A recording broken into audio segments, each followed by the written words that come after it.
word Vietnam often conjures images of a tumultuous war that divided nations and generations.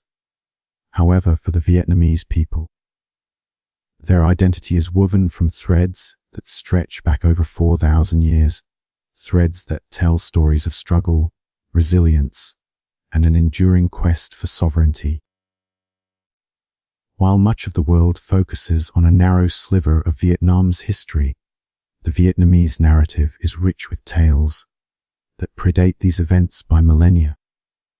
This chapter embarks on a journey through time, exploring Vietnam's remarkable history, from its mythical beginnings to its ancient civilization, revealing a tapestry of cultural and historical depth. Long before the 20th century and the American War, Vietnam was a land marked by its relentless pursuit of independence against formidable adversaries.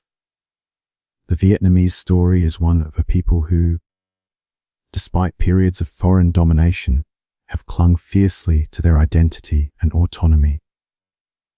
This resilience is rooted in a history that predates recorded time, a history that includes ancient kingdoms, colonial influences, and a series of resistance movements led by towering figures in Vietnamese history.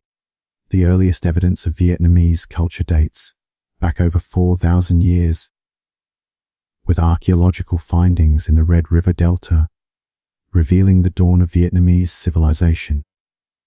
These discoveries suggest a sophisticated society that thrived long before the arrival of Chinese influences. Significant in this historical landscape are the ancient Vietnamese kingdoms like Van Lang and O Lac, which laid the foundations for a unified Vietnamese identity. Yet Vietnam's story is not merely one of kingdoms and dynasties. It is also a tale of colonial encounters, particularly with the Chinese, who exerted control over Vietnam for over a millennium.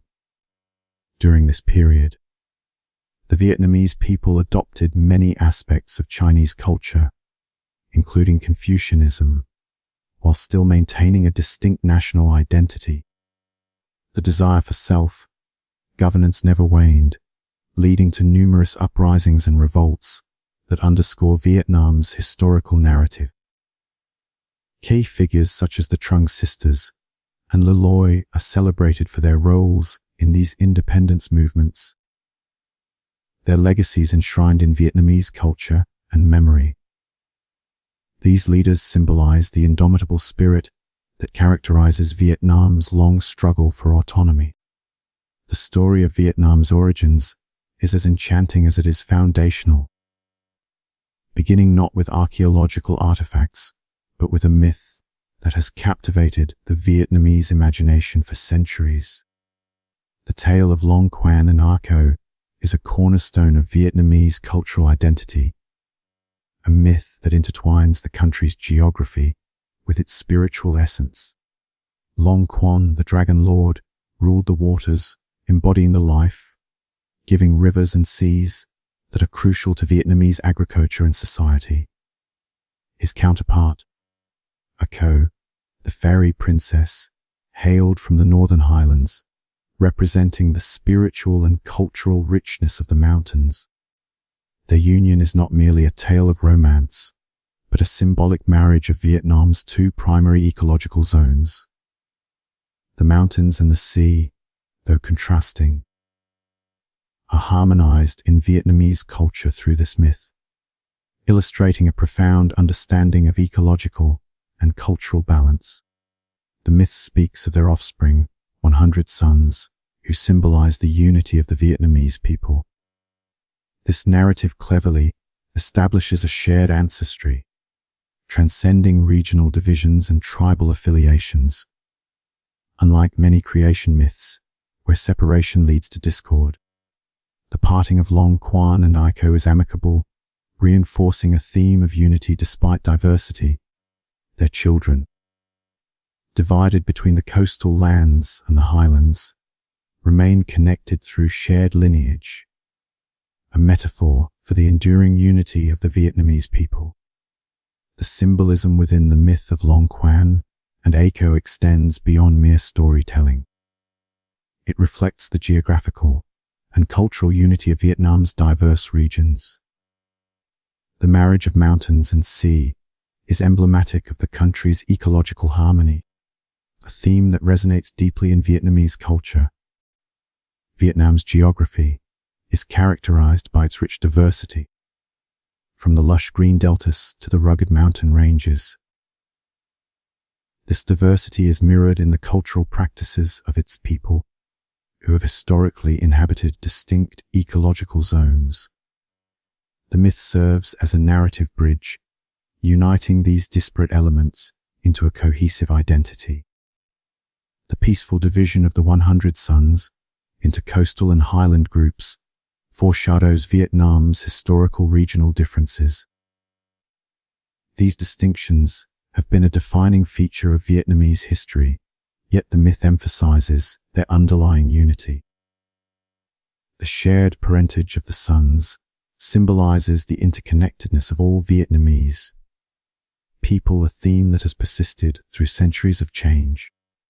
The Hung Kings Festival is a living testament to the enduring power of Vietnam's foundational myth. Each year, thousands of Vietnamese gather at the Hung Temple in Phu Tho Province to honor the legendary Hung Kings, believed to be direct descendants of Long Quan and ACO. This festival is more than a commemoration. It is a ritual that connects modern Vietnamese to their mythical ancestors, preserving national identity through tradition. The festival is a vibrant tapestry of rituals and ceremonies that have remained remarkably consistent over the centuries. Participants engage in offerings, prayers, and performances that celebrate the Hung Kings' contributions to Vietnamese culture and society.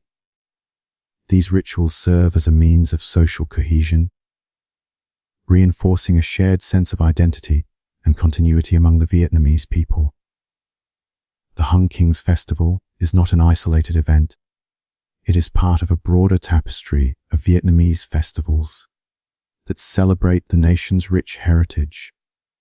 Temples play a central role in these celebrations, serving as sacred spaces where the past and present converge.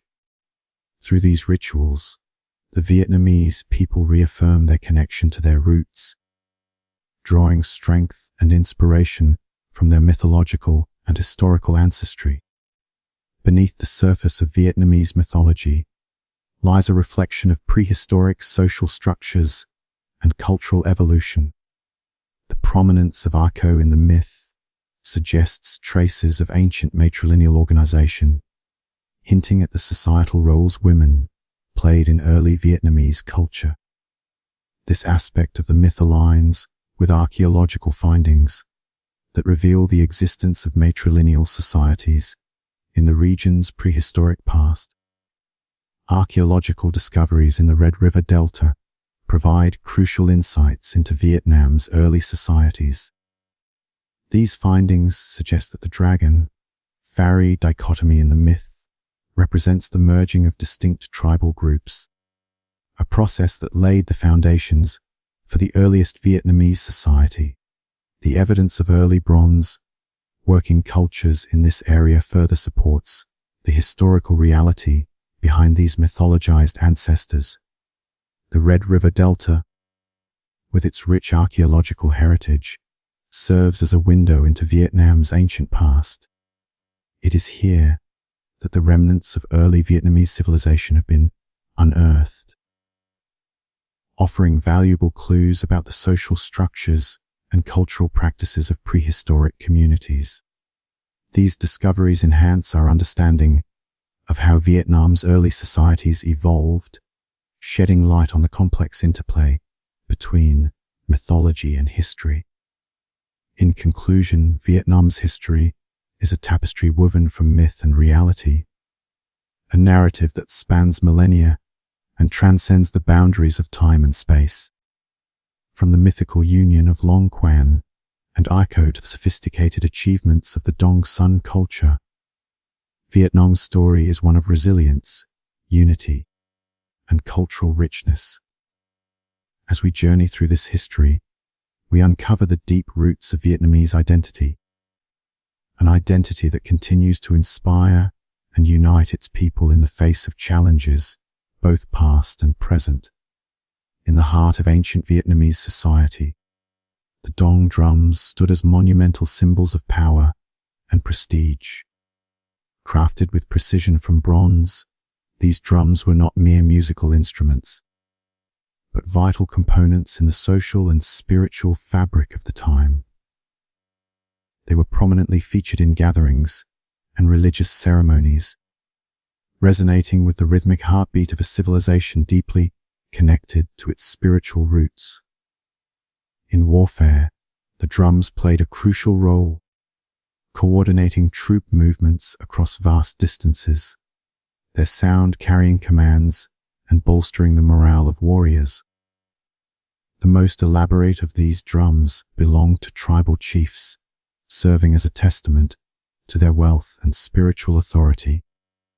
These leaders wielded the drums as both a practical tool and a symbol of their dominance, their intricate designs reflecting the power and prestige of their owners. The drums were not only instruments of sound, but were imbued with the essence of the community's identity, echoing the values and beliefs that united them. The decorations on these drums provide our most detailed window into prehistoric Vietnamese life. Concentric rings surrounded a central star pattern on the drum's surface, while the side panels featured elaborate scenes. Warriors paddled along boats. Shamans performed sacred ceremonies. Farmers harvested rice, and musicians played instruments. Birds, particularly the egret, appeared frequently, perhaps representing messengers between the human and spirit worlds. These images reveal a society far more complex than previously imagined, with clear social hierarchies, religious systems, and artistic traditions. The artistic decorations on the dong drums offer a rich tapestry of insights into the prehistoric Vietnamese way of life. Each motif and scene etched into the bronze tells a story of the people's daily activities, social hierarchies, and religious practices. The images of warriors paddling boats suggest a society skilled in both warfare and navigation, while depictions of shamans highlight the central role of spiritual leaders in maintaining the community's connection to the divine. Nature, too, played a significant role in these artistic expressions. Birds and other animals were often depicted, symbolizing the harmony between humans and their environment. The frequent appearance of egrets, for example, might have represented messengers between the human and spirit worlds, emphasizing the interconnectedness of all life.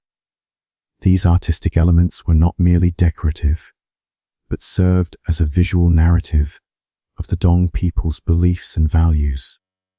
The role of music and rhythm in social and military contexts was also significant.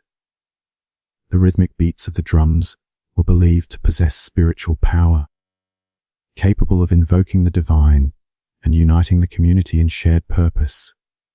In military settings, the drums coordinated troop movements, their sound carrying across great distances to synchronize attacks and signal retreats.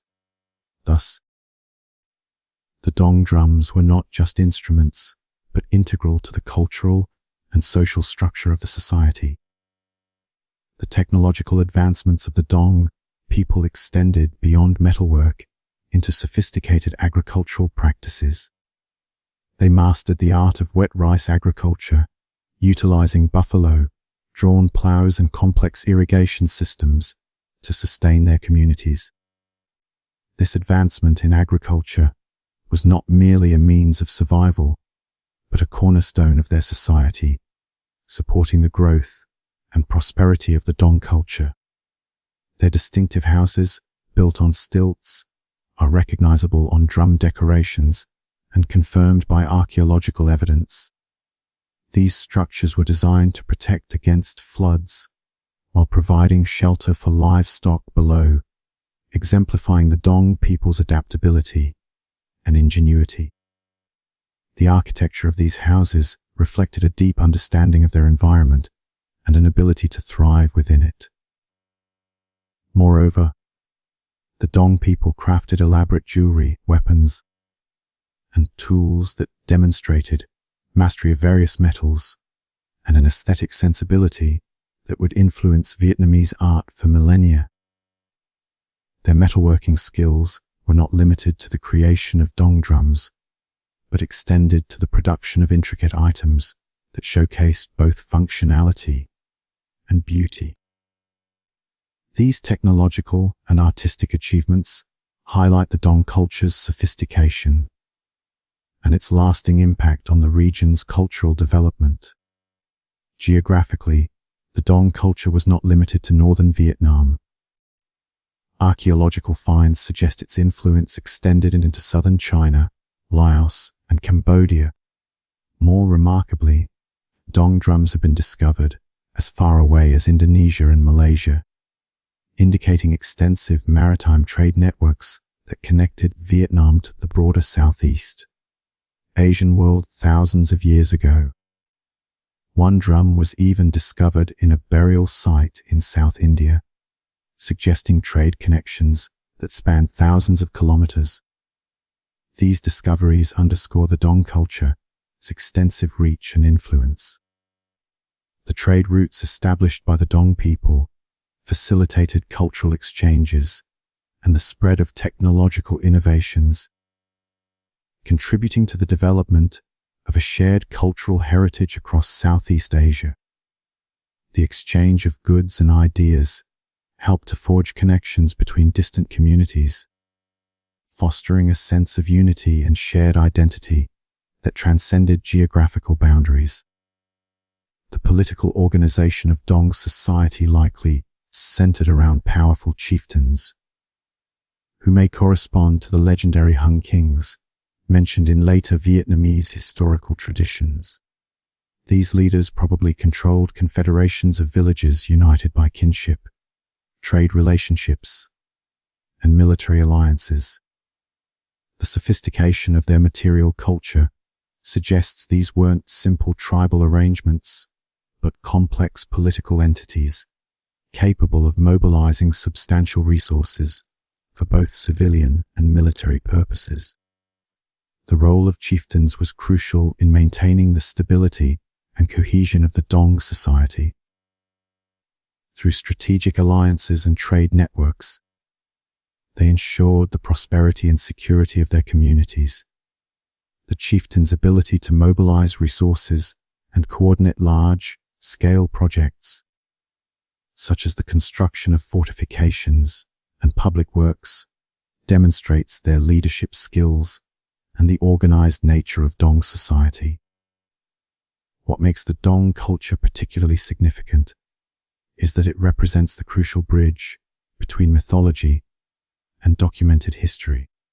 While Chinese records would later describe the region as primitive and uncivilized, the archaeological evidence reveals a society with advanced technology, artistic traditions, and social organization that had developed independently for centuries before foreign contact.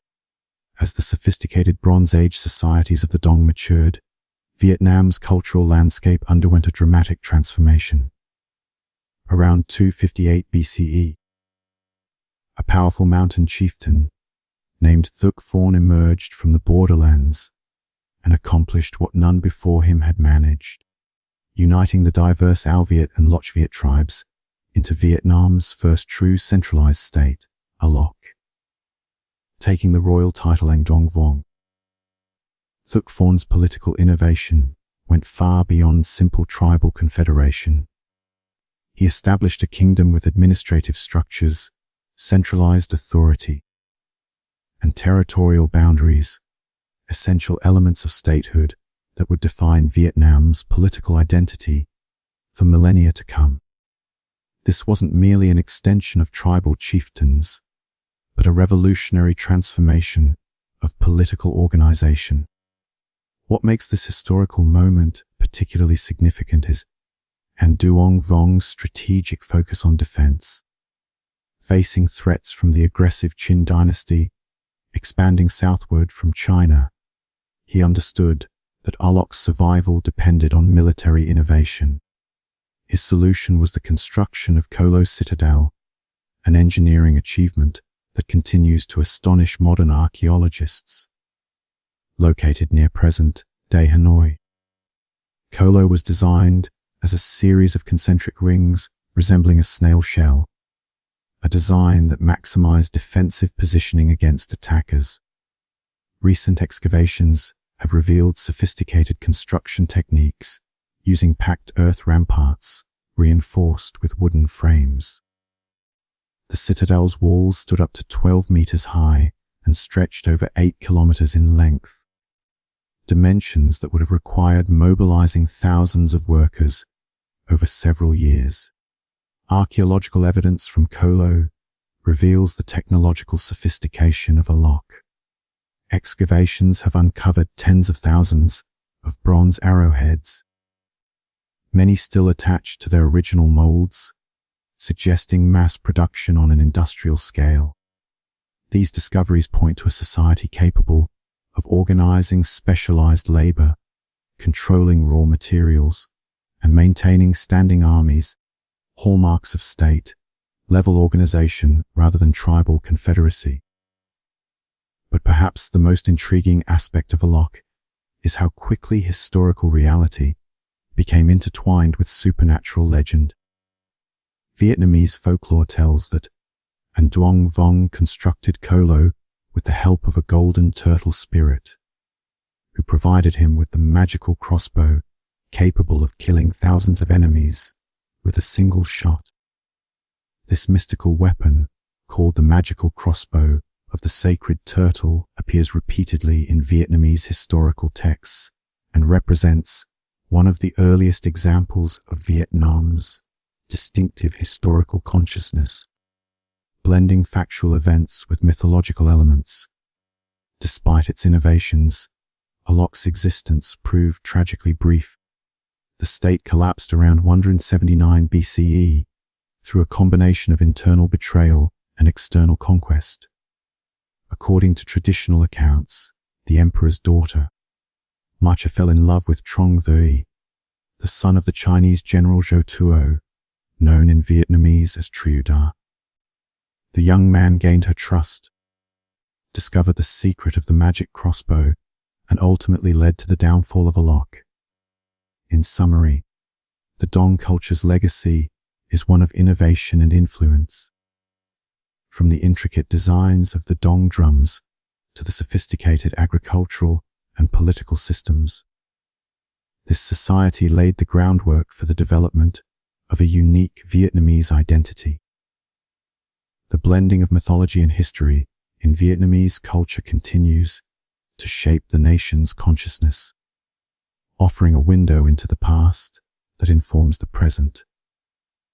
As we delve deeper into the annals of history, we uncover the enduring spirit of a people who, despite challenges and conquests, have remained resilient and united through the ages.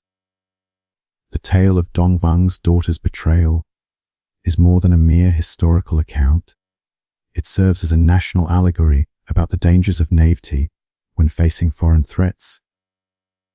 In its most poetic renditions, the story becomes a rich tapestry woven with the threads of symbolism and cultural identity.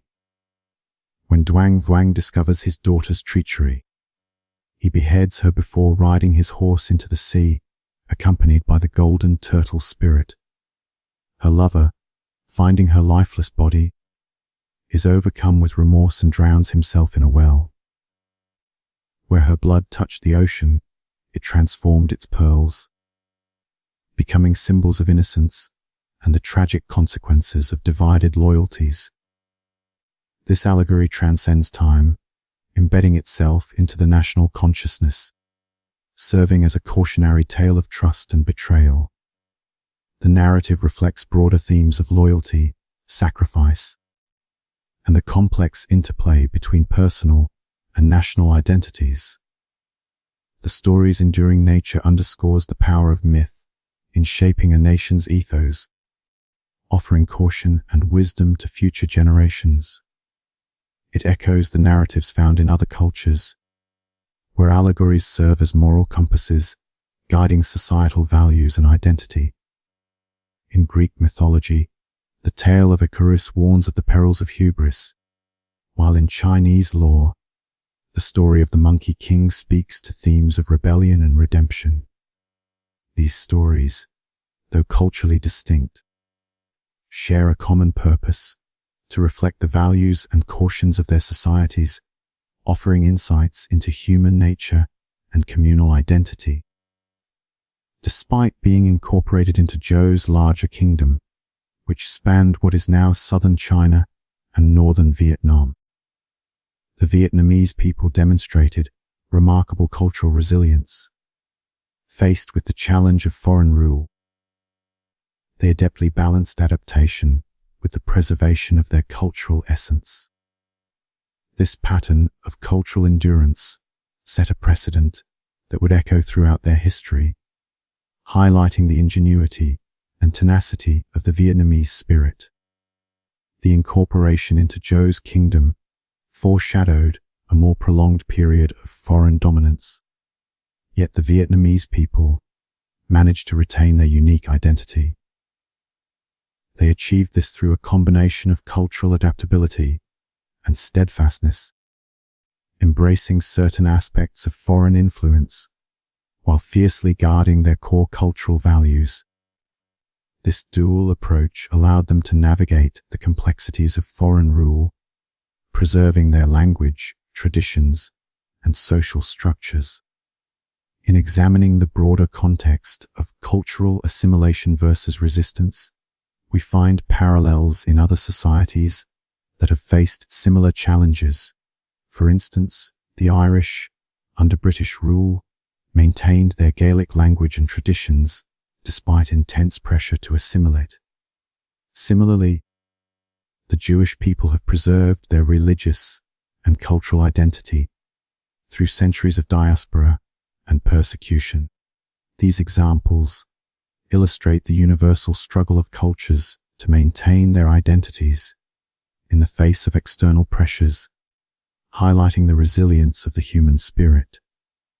The arrival of the Han Dynasty in 111 BCE marked a significant turning point in Vietnamese history. Emperor Wu's military campaign swept through the region, establishing direct imperial control and beginning nearly a millennium of Chinese political domination.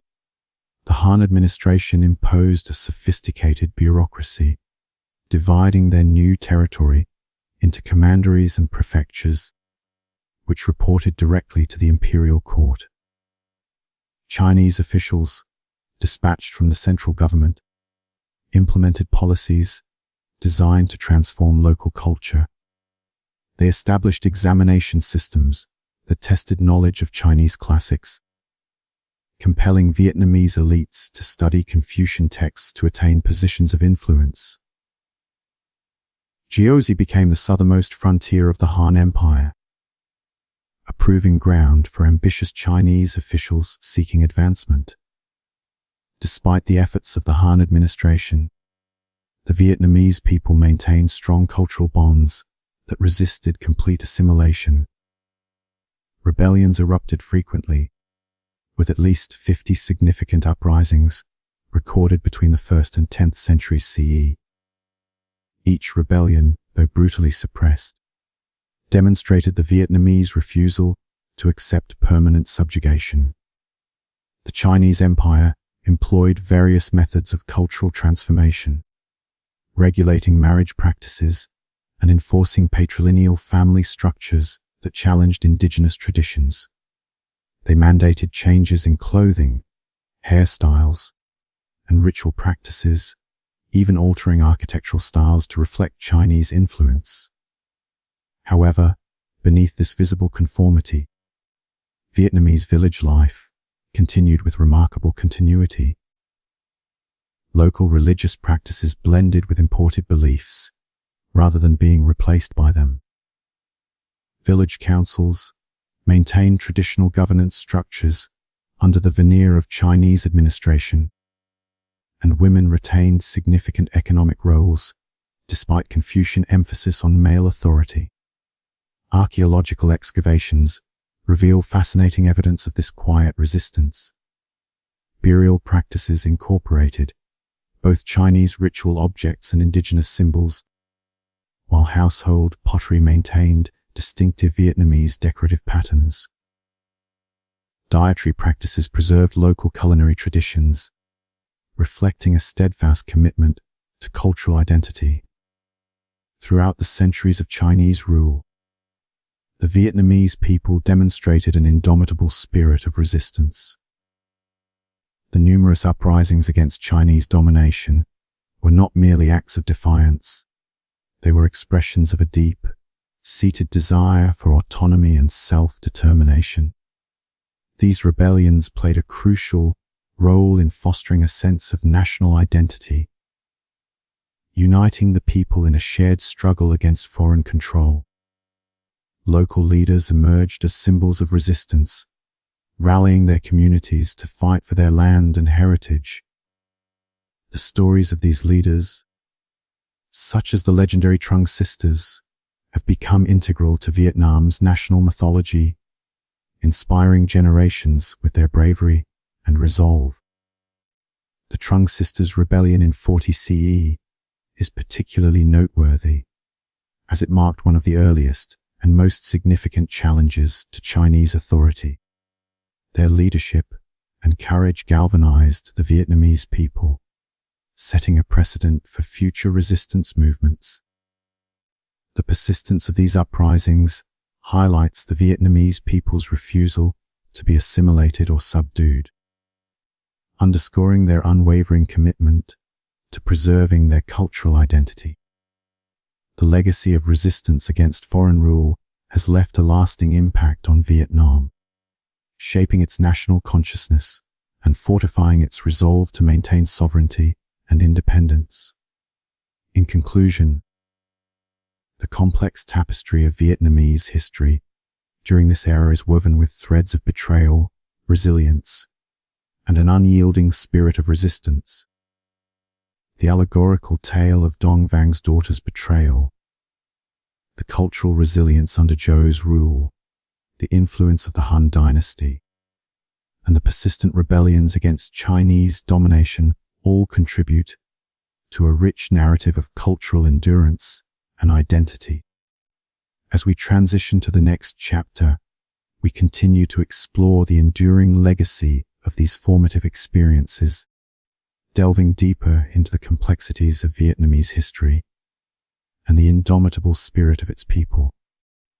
In the heart of Vietnam, amidst the rolling hills and lush rice paddies, a storm was brewing that would soon shake the foundations of the mighty Han Empire. It was not a storm of nature, but one born of personal tragedy and unyielding resolve. At its eye were two sisters, Trung Troc and Trung Nhi, whose names would echo through history as symbols of defiance and liberation. Their journey from personal grief to national rebellion began with the execution of Trung Troc's husband by Chinese officials. His crime: daring to speak against the oppressive policies that had become the Han Empire's hallmark in their occupied territories. For Trung Troc, this was more than a personal loss, it was a call to arms. Her mourning gave way to a fierce determination to challenge the imperial yoke, and in her sister, she found a steadfast ally. Together, they rallied support from local aristocrats, many of whom had grown wary and resentful of the Han's relentless taxation and cultural erasure. The sisters' call to arms resonated deeply with the people, transforming personal grief into a collective movement for liberation. Their leadership was nothing short of extraordinary, not merely because they were women in a male-dominated society, but because of the overwhelming response they elicited from a populace desperate for change.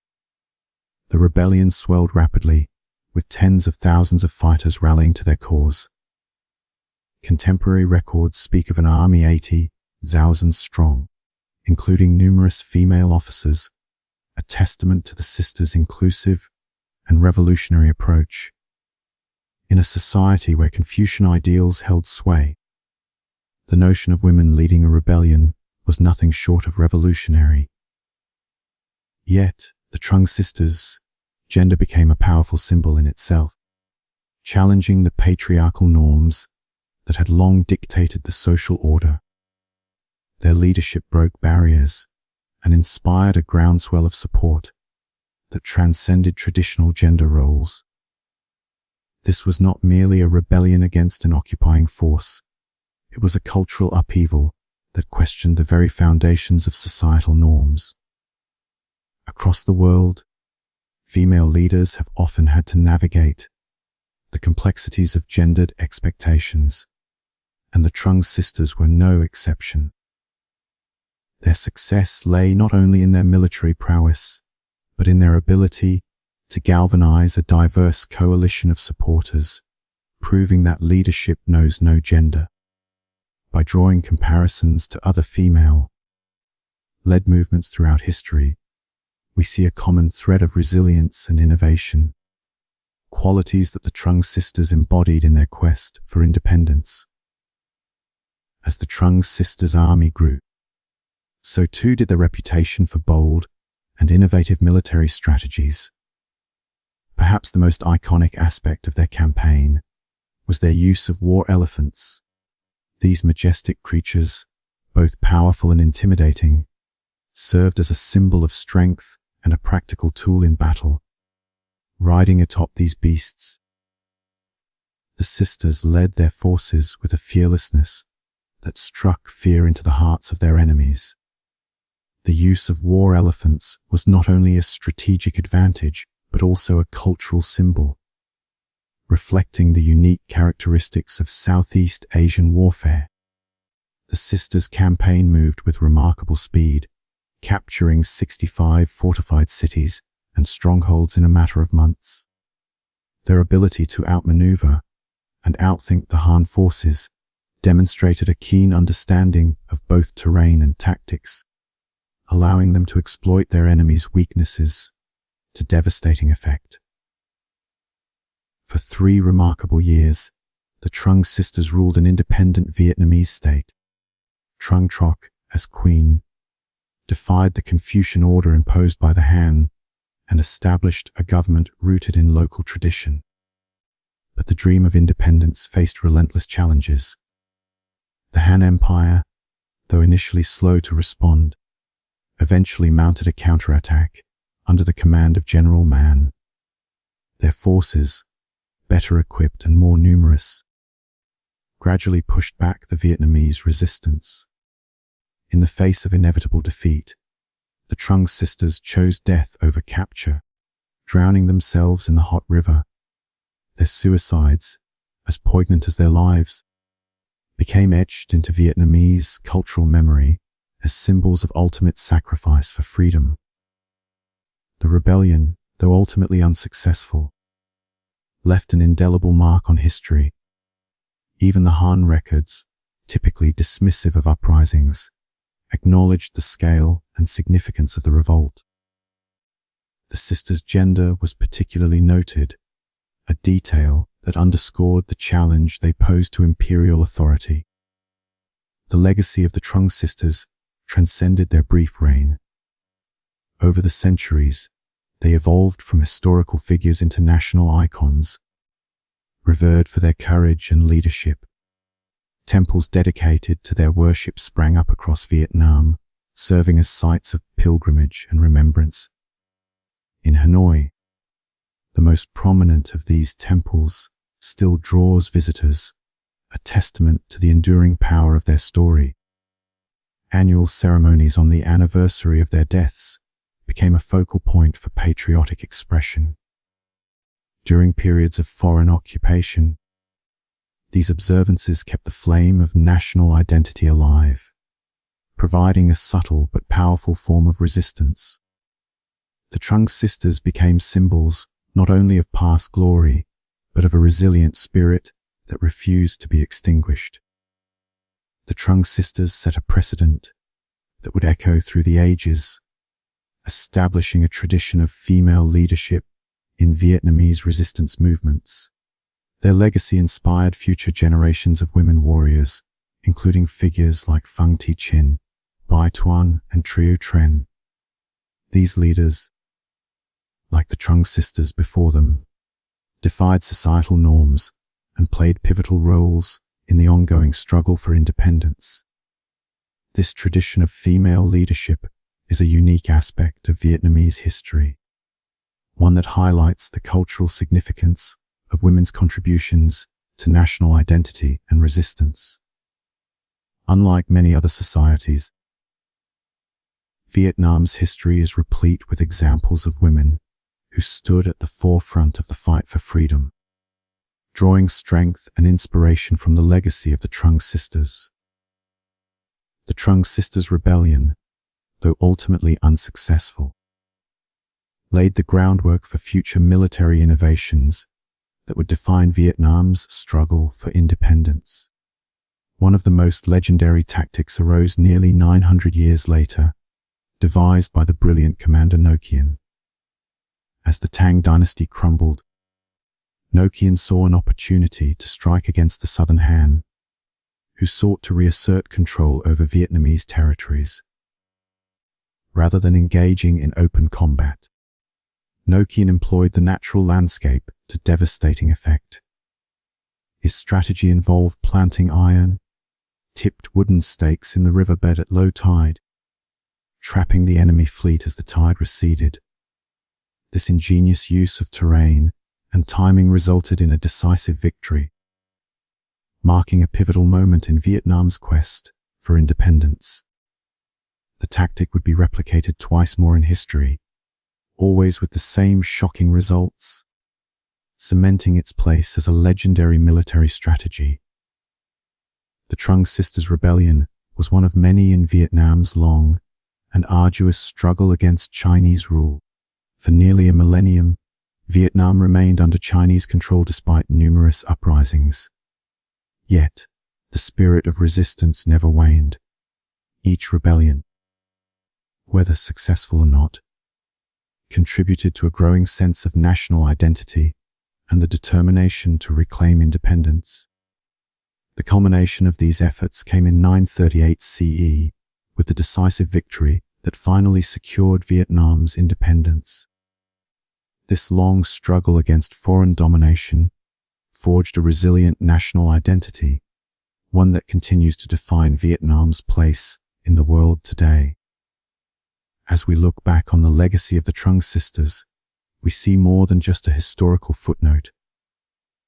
Their story is a testament to the power of courage, leadership, and the enduring spirit of a people who refused to be subjugated. Their legacy, preserved in temples and ceremonies, continues to inspire a nation, reminding us that the fight for freedom is never in vain. In the annals of Vietnamese history, the reign of Ngo Dinh stands as a watershed moment. For nearly a millennium, Vietnam had been under the shadow of Chinese dominion, with its rulers often seen as mere vassals to the expansive empire to the north. Ngo Dinh's leadership heralded a new dawn, marking the birth of a sovereign Vietnamese state. His triumph was more than a military success. It was a profound psychological shift for a nation that had long yearned for independence. Ngo Dinh's reign, albeit brief, was transformative. Lasting only 6 years until his untimely death in 944, he is venerated as the architect of Vietnamese independence. By breaking the chains of Chinese domination, Ngo Dinh inspired a newfound confidence among his people. The myth of Chinese invincibility was dispelled, and in its place arose the belief that Vietnam could indeed stand as an independent nation. This period laid the groundwork for what would become a resilient pursuit of autonomy. Even as the country later faced the chaos of the 12 Warlord Rebellion. Under Ngo Quyen's leadership, Vietnam saw the reorganization of its territories into districts, a move that not only streamlined governance, but also paved the way for a more unified state. This structural change was instrumental in fostering a sense of national identity, crucial for a nation taking its first steps towards sovereignty. The military strategies employed during Ngo Quyen's era would leave an indelible mark on Vietnam's historical narrative. The Battle of Bac Dong River, a pivotal encounter, showcased the strategic genius that would become a hallmark of Vietnamese military history. This victory was not just a triumph over an adversary, but a testament to the resilience and ingenuity of the Vietnamese people. In 981, Emperor La Hone would echo this tactical brilliance by employing similar strategies against the formidable Song dynasty. The stakes were high, but the lessons learned from past victories proved invaluable. Most famously, in 1288, General Tran Hung Dao would once again draw upon these tactics to defeat Kublai Khan's Mongol fleet. This decisive victory not only ended Mongol ambitions in Vietnam, but also solidified the country's place as a formidable force in Southeast Asia. These military successes did more than preserve Vietnamese independence. They instilled a sense of pride and unity among the people. The psychological impact of these victories cannot be overstated. They fostered a collective belief in the nation's ability to repel even the most daunting of invaders, a belief that would carry through the centuries.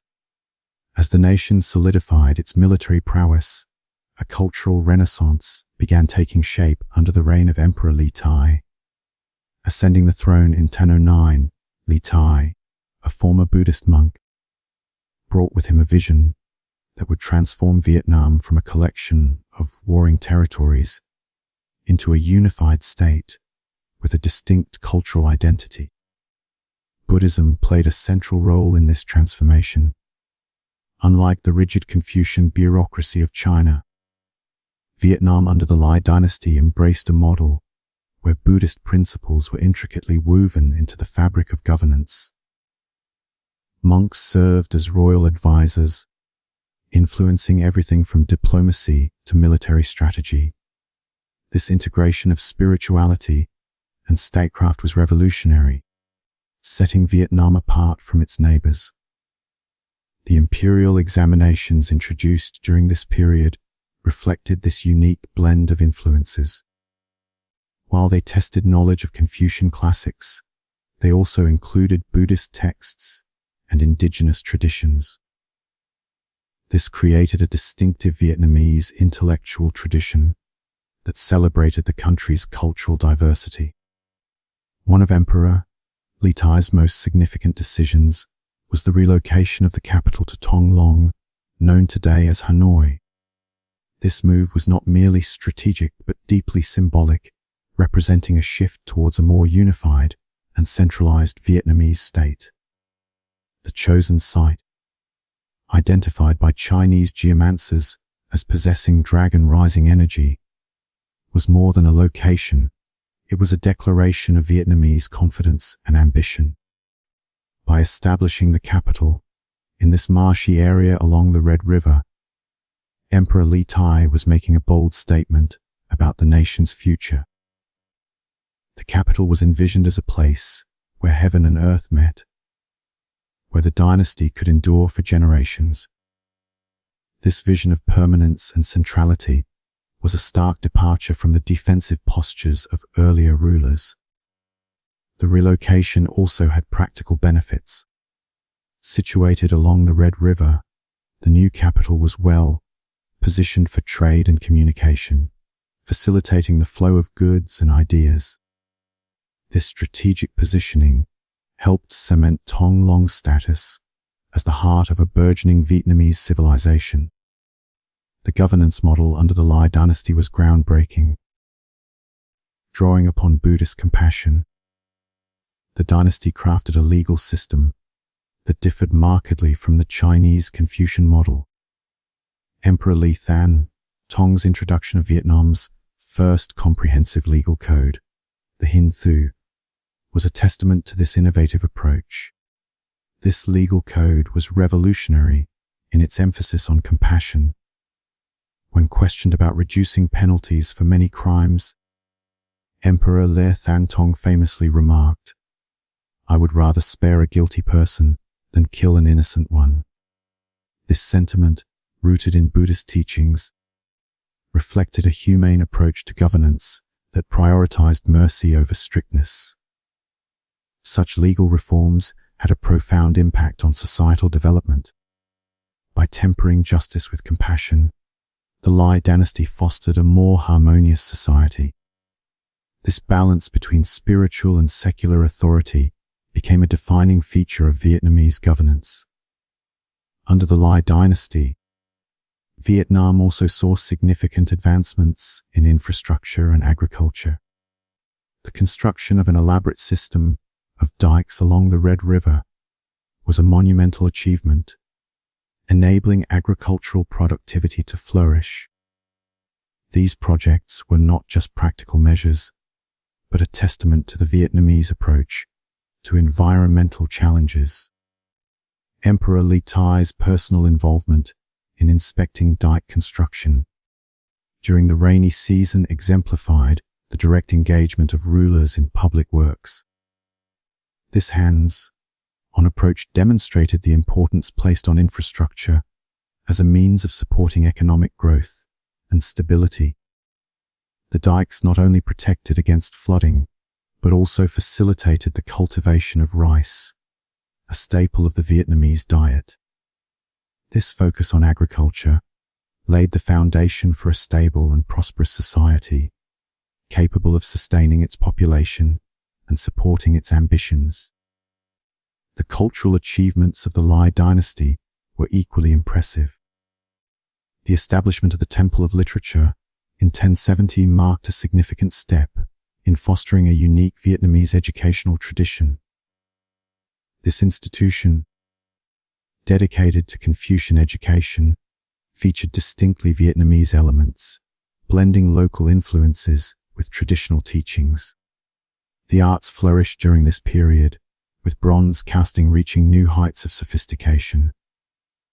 The Phat Tich Pagoda Buddha, cast in 1057, exemplified the cultural synthesis that characterized this era, combining Chinese sculptural techniques with Southeast Asian artistic elements.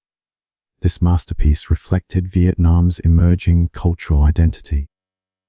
The Lai dynasty's 2 centuries of rule established patterns that would define Vietnamese civilization for the next millennium.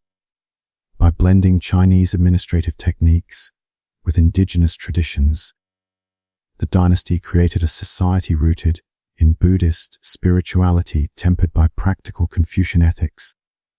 This unique blend of influences laid the groundwork for a confident, independent nation with its own cultural identity. The confidence of Vietnam as an independent nation would soon face its ultimate test. While most empires across Eurasia crumbled before the Mongol juggernaut, Vietnam achieved what seemed impossible, defeating Kublai Khan's armies not once but 3 separate times. The Vietnamese demonstrated a combination of tactical genius and environmental warfare that would become legendary. The Tran dynasty, which came to power in 1225, orchestrated a carefully planned transition that would see Vietnam through its most challenging period. Their ability to repel the Mongol invasions solidified Vietnam's status as a resilient and formidable nation. This resilience not only preserved Vietnamese independence, but also inspired a sense of national pride that endures to this day. As Vietnam stood firm against the Mongol threat, it became clear that the nation's unique blend of military, cultural, and spiritual strengths would continue to shape its destiny. The legacy of Ngoc Yên and the Lai dynasty laid the foundation for a Vietnam that would weather the storms of history, emerging stronger and more unified with each challenge. In the chapters to come, we will explore how this resilient spirit continued to guide Vietnam through the trials and tribulations of its storied past, shaping the nation we know today. In the annals of Vietnamese history, few dynasties have left as profound an imprint as the Tron family. Their ascension to power was as much a tale of strategic brilliance as it was of familial ambition.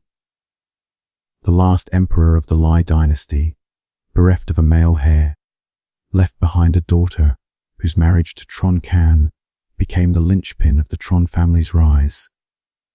Through this union, the Trons elegantly maneuvered their way onto the throne, establishing a new ruling house that would govern Vietnam for a remarkable 175 years. Unlike their predecessors, the Trons emphasized the importance of family involvement in governance. Power was distributed among relatives, but the ultimate authority was firmly centralized in the person of the emperor. This approach not only ensured loyalty, but also created a robust network of governance that could adapt and respond to the myriad challenges the dynasty faced. Marriage alliances were not merely familial bonds, but strategic tools that allowed the Trons to consolidate their power and expand their influence. The Tron dynasty's ascent marked a departure from the practices of previous dynasties, who often centralized power within a single ruler or a small clique of advisors.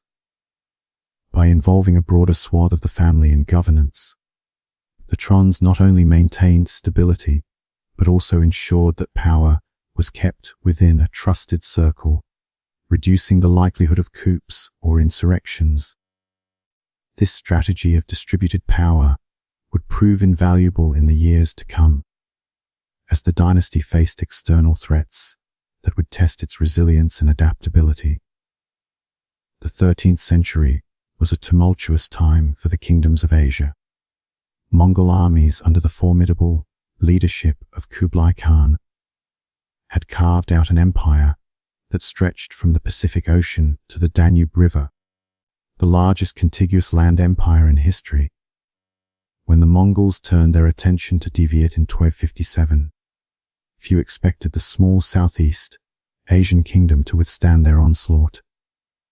The first invasion caught Vietnam unprepared, with Mongol forces capturing the capital, Thong Long, and forcing the Tron court to flee. Yet, rather than capitulating, the Vietnamese regrouped with remarkable tenacity. Emperor Tron Taiyong, alongside his general Tron Tu Dao, orchestrated a counterattack that showcased Vietnam's innovative military strategies. Employing a scorched earth policy, they destroyed food supplies and poisoned wells, depriving the Mongols of the resources they needed to sustain their campaign.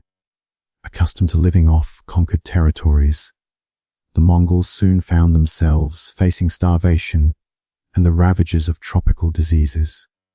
Within months, they were forced to retreat, having achieved no lasting conquest. The Mongols returned in 1284, but this time they encountered the strategic brilliance of Prince Tron Hung Dao. Rather than confronting the numerically superior Mongol forces head-on, he implemented what modern military historians would call asymmetric warfare. Vietnamese forces abandoned cities temporarily, luring enemy forces into unfamiliar terrain where they could be ambushed. Particularly effective was the tactic of drawing Mongol forces into malarial swamplands, where tropical diseases decimated their ranks. The Mongol cavalry, formidable on the open plains of Central Asia, found itself neutralized in Vietnam's dense jungles and flooded rice paddies.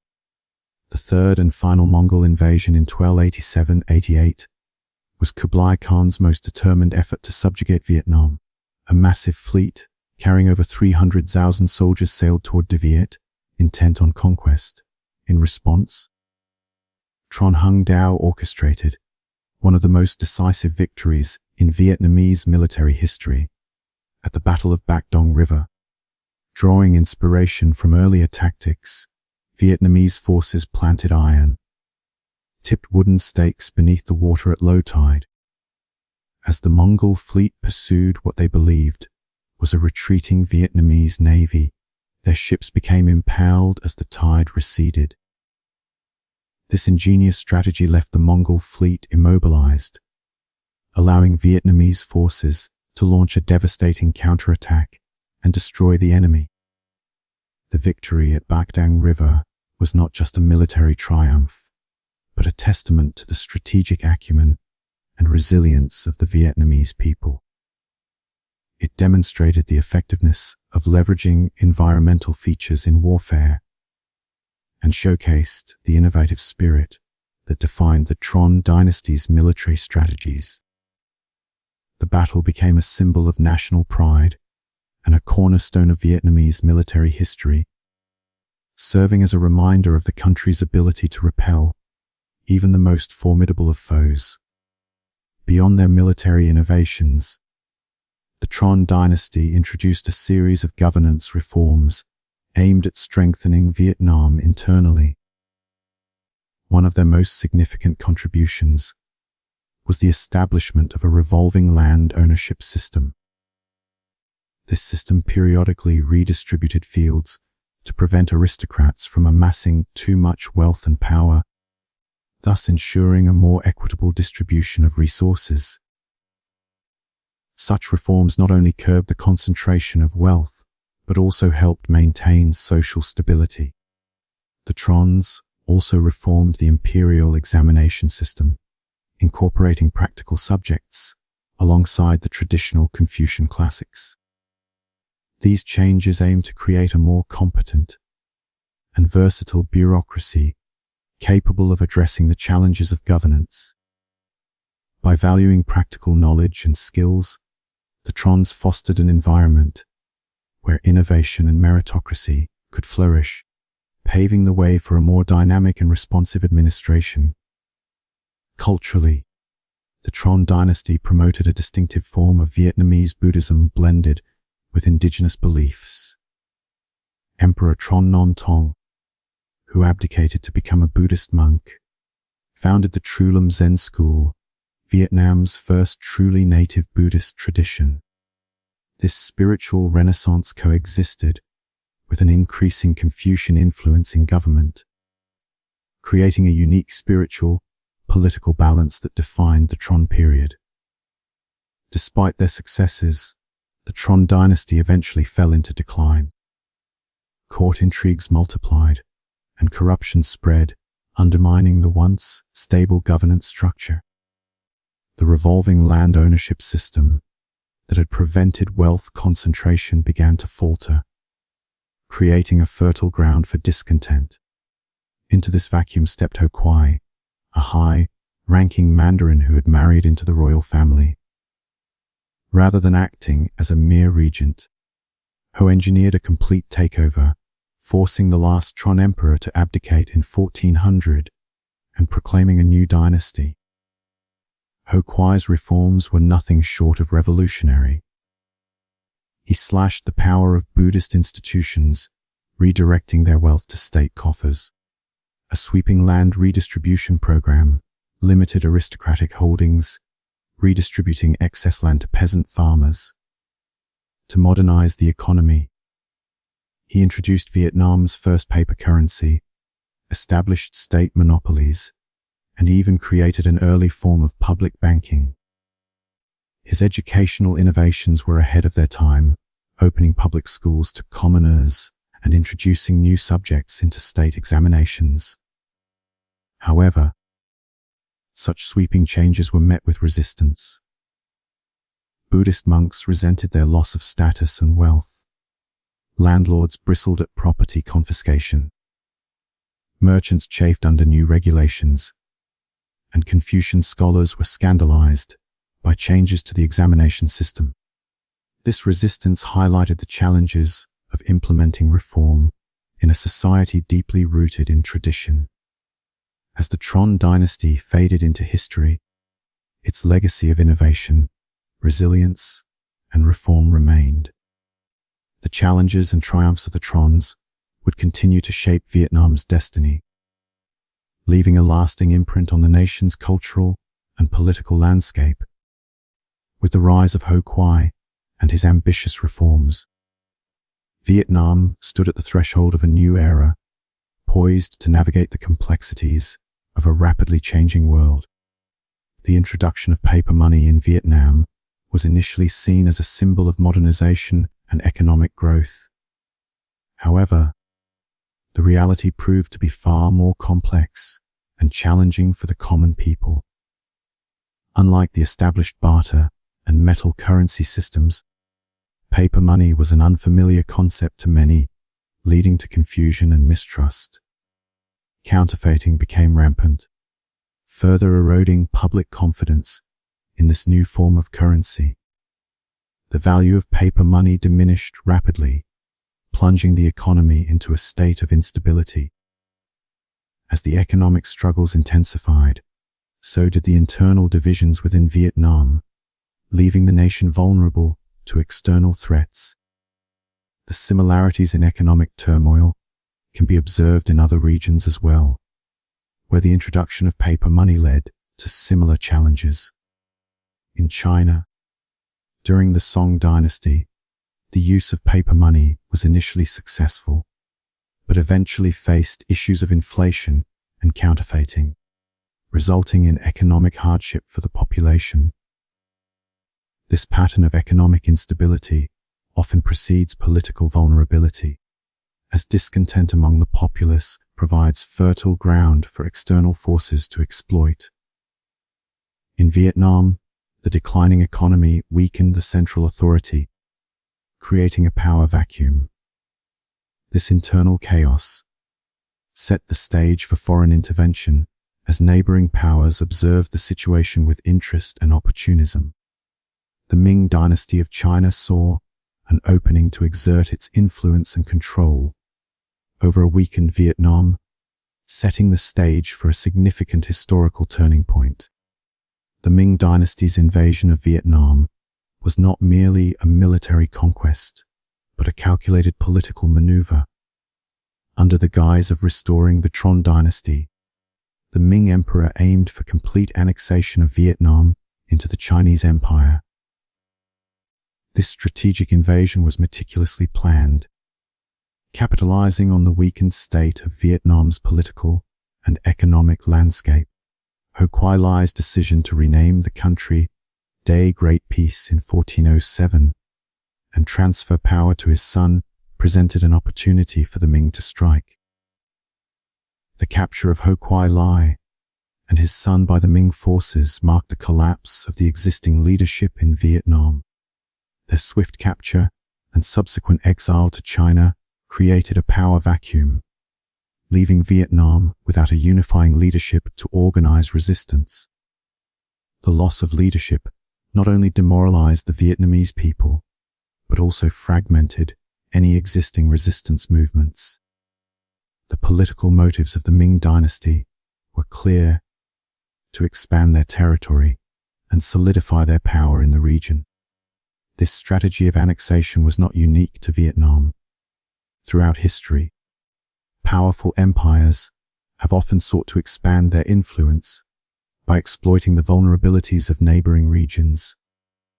The Roman Empire, for example, employed similar tactics of annexation to extend its reach across Europe and the Mediterranean. The impact of leadership loss on resistance movements cannot be overstated. Without a central figure to rally around, resistance becomes disorganized and ineffective. The Ming's calculated removal of Vietnam's leadership ensured that any attempts at rebellion would be fragmented and easily suppressed. The Ming occupation of Vietnam was characterized by an aggressive campaign of cultural assimilation and suppression. The Ming sought to erase Vietnamese identity and replace it with Chinese customs and traditions. This cultural erasure was not just a means of control, but an attempt to fundamentally alter the identity of the Vietnamese people. The renaming of Vietnam as Jiazi Province and its division into administrative districts under Chinese control was a symbolic gesture of dominance. By imposing Chinese names and governance structures, the Ming sought to strip Vietnam of its autonomy and identity. This tactic of renaming and restructuring has been employed by occupying forces throughout history as a means of asserting control. The confiscation of Vietnamese historical texts and their shipment to China was a direct assault on Vietnamese cultural heritage.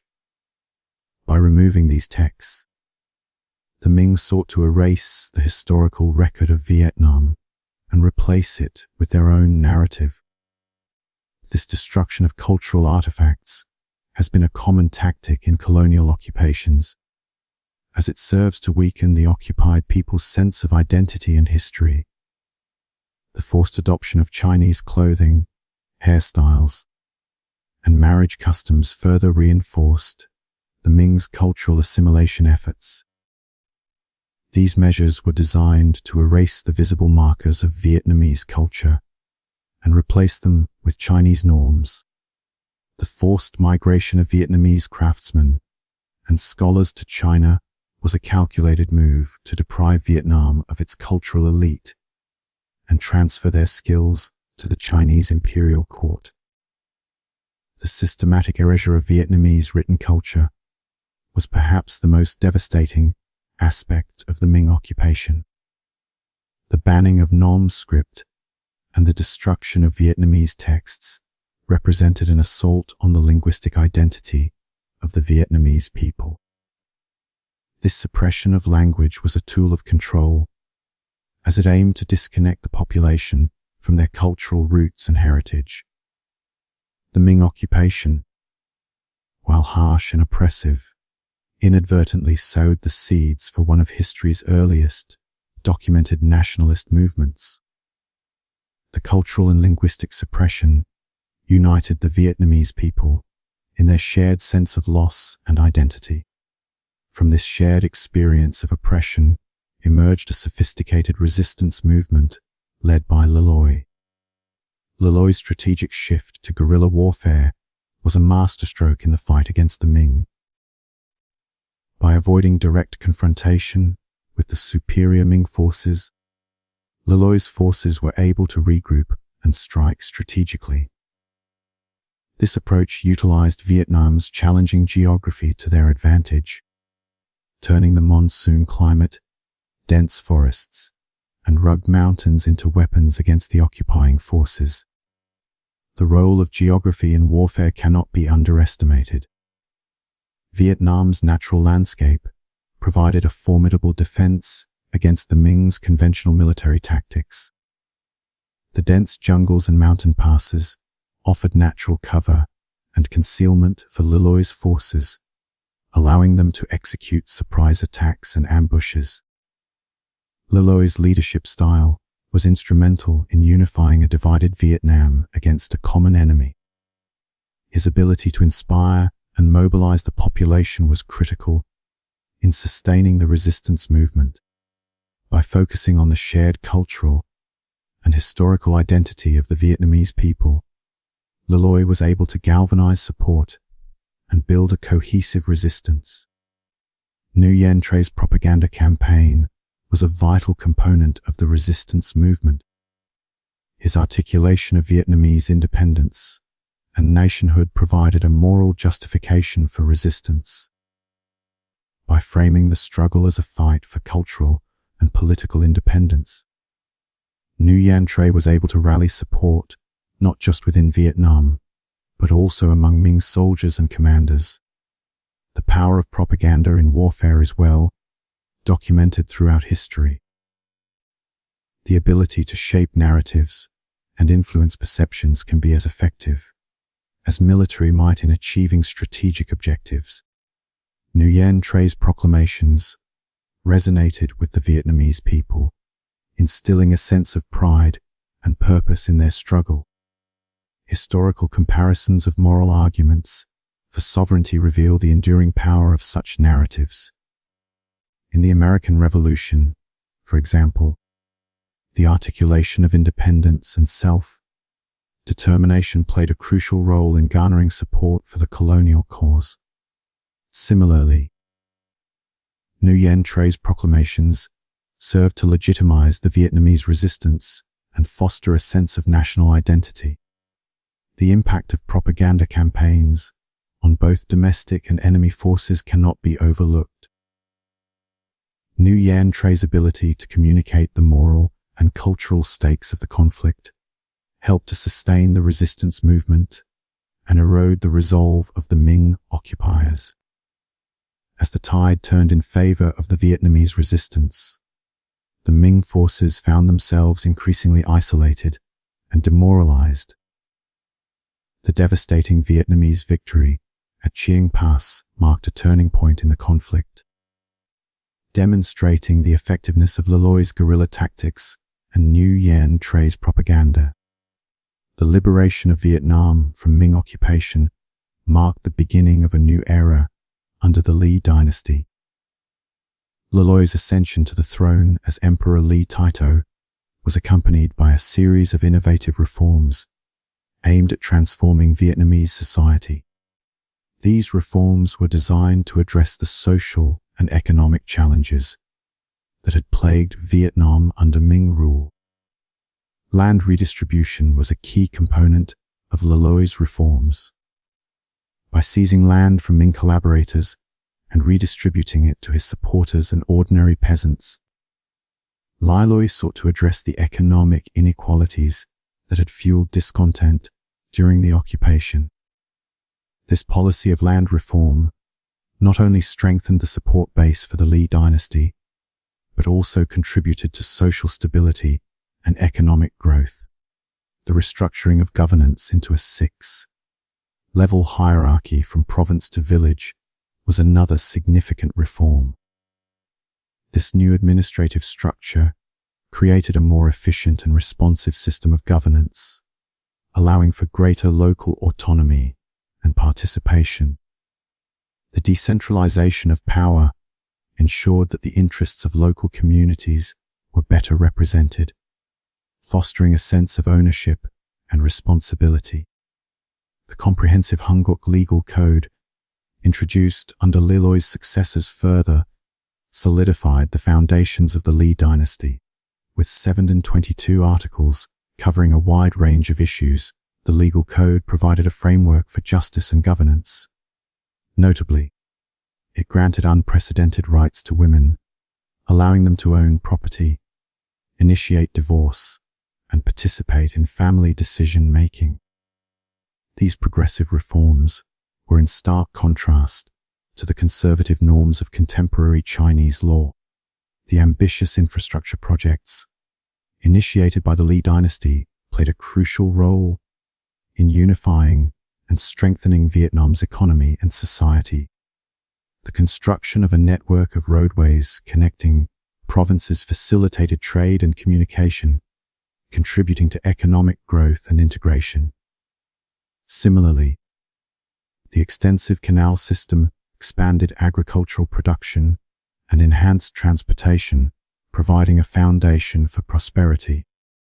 The significance of infrastructure in nation building cannot be overstated. Throughout history, infrastructure projects have served as catalysts for economic development and social cohesion. The Roman Empire, for example, built an extensive network of roads and aqueducts that facilitated trade and communication across its vast territory. In Vietnam, the infrastructure projects of the Lý dynasty not only strengthened the economy, but also reinforced the sense of national identity and unity. By connecting regions and communities, the infrastructure projects fostered a sense of belonging and shared purpose. In conclusion, the struggle for sovereignty in Vietnam was a complex and multifaceted process. The decline of paper money, the Ming invasion and occupation, and the subsequent resistance movement all played critical roles in shaping Vietnam's history. The innovative reforms and infrastructure projects of the Lý dynasty laid the foundation for a unified and prosperous nation, setting the stage for Vietnam's future challenges and triumphs. The reformation of civil service examinations during the Lý dynasty marked a pivotal point in Vietnam's history, driving a significant transformation in governance and society. Reinstating these examinations with modifications that emphasized practical knowledge alongside the study of Confucian classics produced a new generation of scholar officials. These individuals were not only loyal to Vietnamese traditions, but also exemplified a meritocratic ideal that diverged from Chinese models.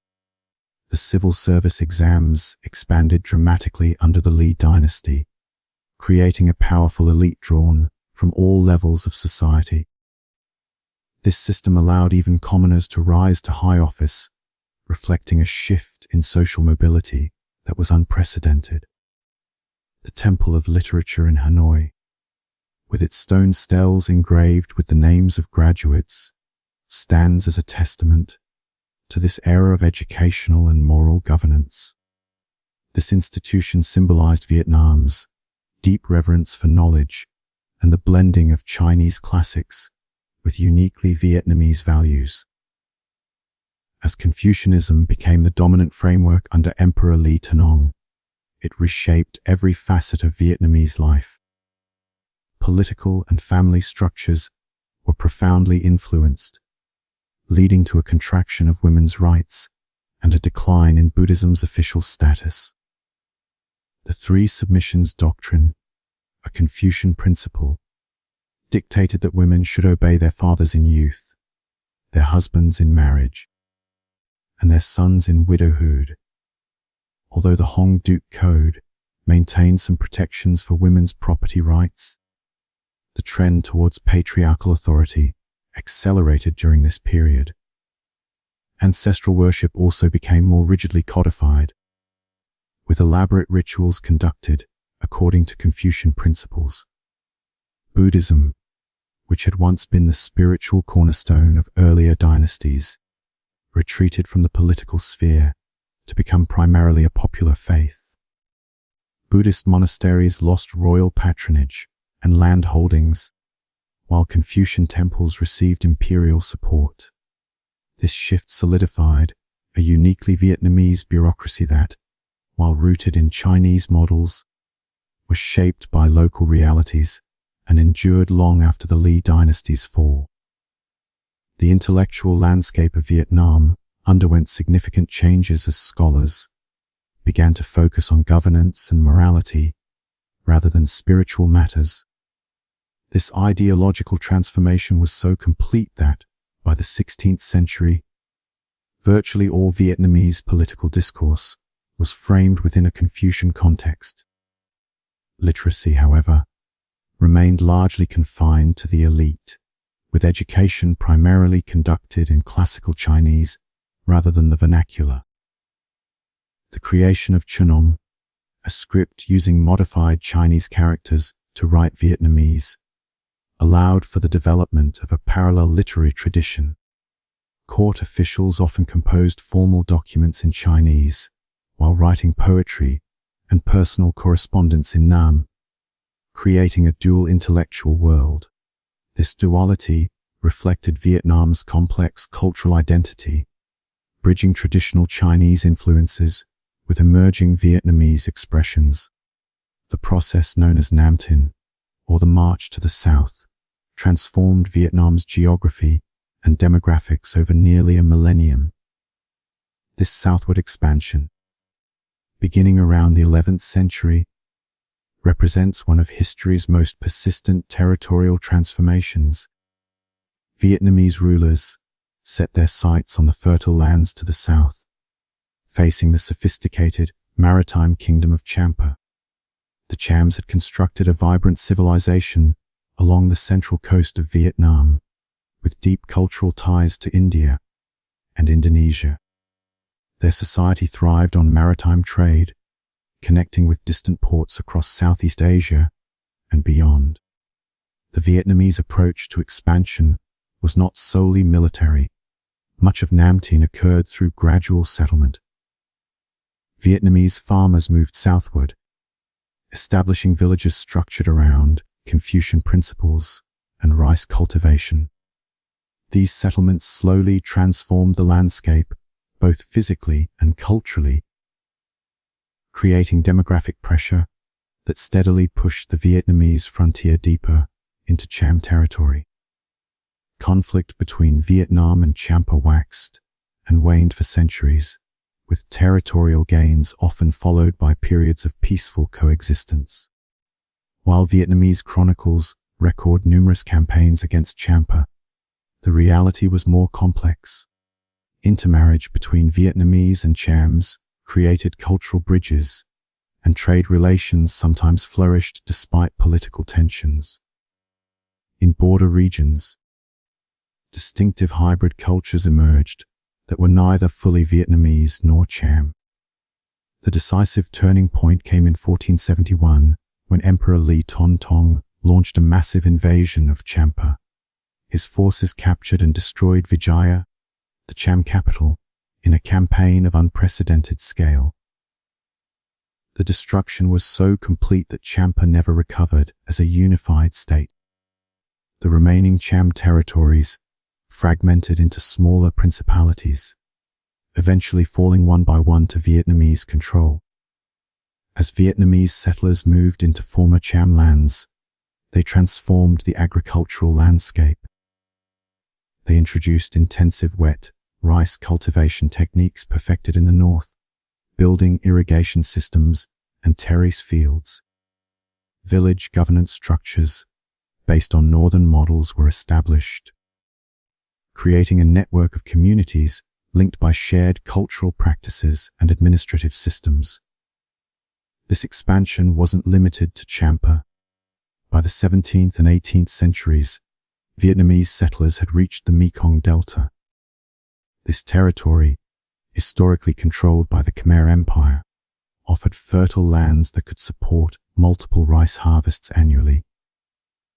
Vietnamese settlers drained swamps, dug canals, and established a plantation economy that eventually made the region Vietnam's rice bowl. The expansion into the Mekong Delta brought significant cultural and demographic changes. Vietnamese settlers transformed the region, which had been under Khmer control, by introducing their agricultural practices and governance structures. The fertile delta lands became a new frontier for Vietnamese expansion, supporting a burgeoning rice economy. Interactions between Vietnamese settlers and indigenous Khmer people led to cultural exchanges and the development of a unique regional identity. This blending of cultures contributed to the rich tapestry of Vietnamese society, reflecting a history of adaptation and integration. The cultural impact of the Nam Tin process was profound, shaping Vietnam's identity and territorial integrity. The integration of diverse cultural influences during this period laid the foundations for modern Vietnamese society. The southward expansion not only transformed Vietnam's geography, but also its political and cultural landscape. The legacy of Nam Tin endures in the evolution of Vietnamese governance, the blending of cultural traditions, and the historical significance of territorial expansion. This chapter has explored the dynamic changes in Vietnam during the Lý Dynasty and the lasting influence of these developments on the nation's identity. As we move forward, we will continue to examine how Vietnam's rich history has shaped its modern trajectory, reflecting a resilient and adaptive spirit. Vietnam's expansion into new territories brought about a rich tapestry of ethnic diversity. As the Vietnamese moved southward, they encountered various indigenous groups, each with their own unique cultures, languages, and traditions. Among these groups were the Ede Jirai and Cham, who found themselves enveloped by waves of Vietnamese settlements. Despite the encroachment, these highland peoples endeavored to maintain their cultural identities. Their languages served as critical components of their ethnic identity, acting as vessels for oral traditions and history. Religious practices played a vital role in community cohesion, with rituals and ceremonies linking present generations to their ancestral past. Vietnamese authorities often adopted policies of cultural integration, encouraging these groups to assimilate into the broader Vietnamese society. However, this did not erase their distinct cultural practices. Instead, it led to a blending of traditions where elements of indigenous cultures were incorporated into Vietnamese customs, enriching the cultural landscape. The Cham population, once a dominant force along the central coast of Vietnam, experienced a significant transition as they became a minority within their ancestral lands. Despite this shift, the Cham people have preserved their cultural heritage with remarkable resilience. Central to their identity are the Cham temples, architectural marvels that stand as testaments to their historical and cultural legacy. The temple complex at My Son, now a UNESCO World Heritage Site, showcases the architectural genius of the Cham, with its distinctive brick towers and intricate carvings. These temples are not just relics of the past, but remain active sites of worship and cultural expression. In provinces like Ben Thuan and Ninh Thuan, Cham communities continue to observe religious ceremonies that reflect their unique blend of Hinduism and Islam. These practices, rarely found elsewhere in Vietnam, underscore the Cham's determination to preserve their cultural identity amidst a changing demographic landscape.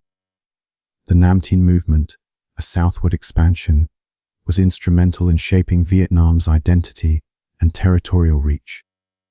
This movement was not merely a quest for land, but a complex process involving migration and cultural adaptation. As Vietnamese settlers pushed into highland regions during the 20th century, they encountered diverse ecological zones, each presenting unique challenges and opportunities. The expansion into these regions necessitated a harmonious relationship with the environment. The settlers adapted their agricultural practices to suit the varied landscapes, from the lush deltas to the rugged highlands. This ecological expansion laid the groundwork for Vietnam's modern agricultural diversity and its ability to sustain a growing population. However, the environmental impact was significant. Deforestation and changes in land use patterns sometimes disrupted the delicate balance of local ecosystems. Yet, the legacy of the Nam Tin movement is a testament to the Vietnamese people's resilience and capacity for adaptation, which continues to influence the nation's development trajectory. In 1627, Vietnam was divided into two rival domains, marking a period of political fragmentation that would shape the country's future. The Trinh Lords controlled the north from their base in Thong Long, modern-day Hanoi, while the Nguyen Lords governed the south from Phuon, present-day Hue. This division was more than administrative. It was a reflection of deep-seated regional differences. Although both factions nominally served the later Lý Emperor, the monarch's role was largely ceremonial, with real power residing in the hands of the regional lords. The rivalry between these domains led to a series of military campaigns, transforming central Vietnam into a contested battlefield. Despite initial disadvantages, the Nguyen Lords displayed remarkable resilience, maintaining their independence through strategic military defenses and alliances. The Nguyen Lords' ability to withstand northern aggression was bolstered by their impressive defensive network, including the Dong Hoi Wall.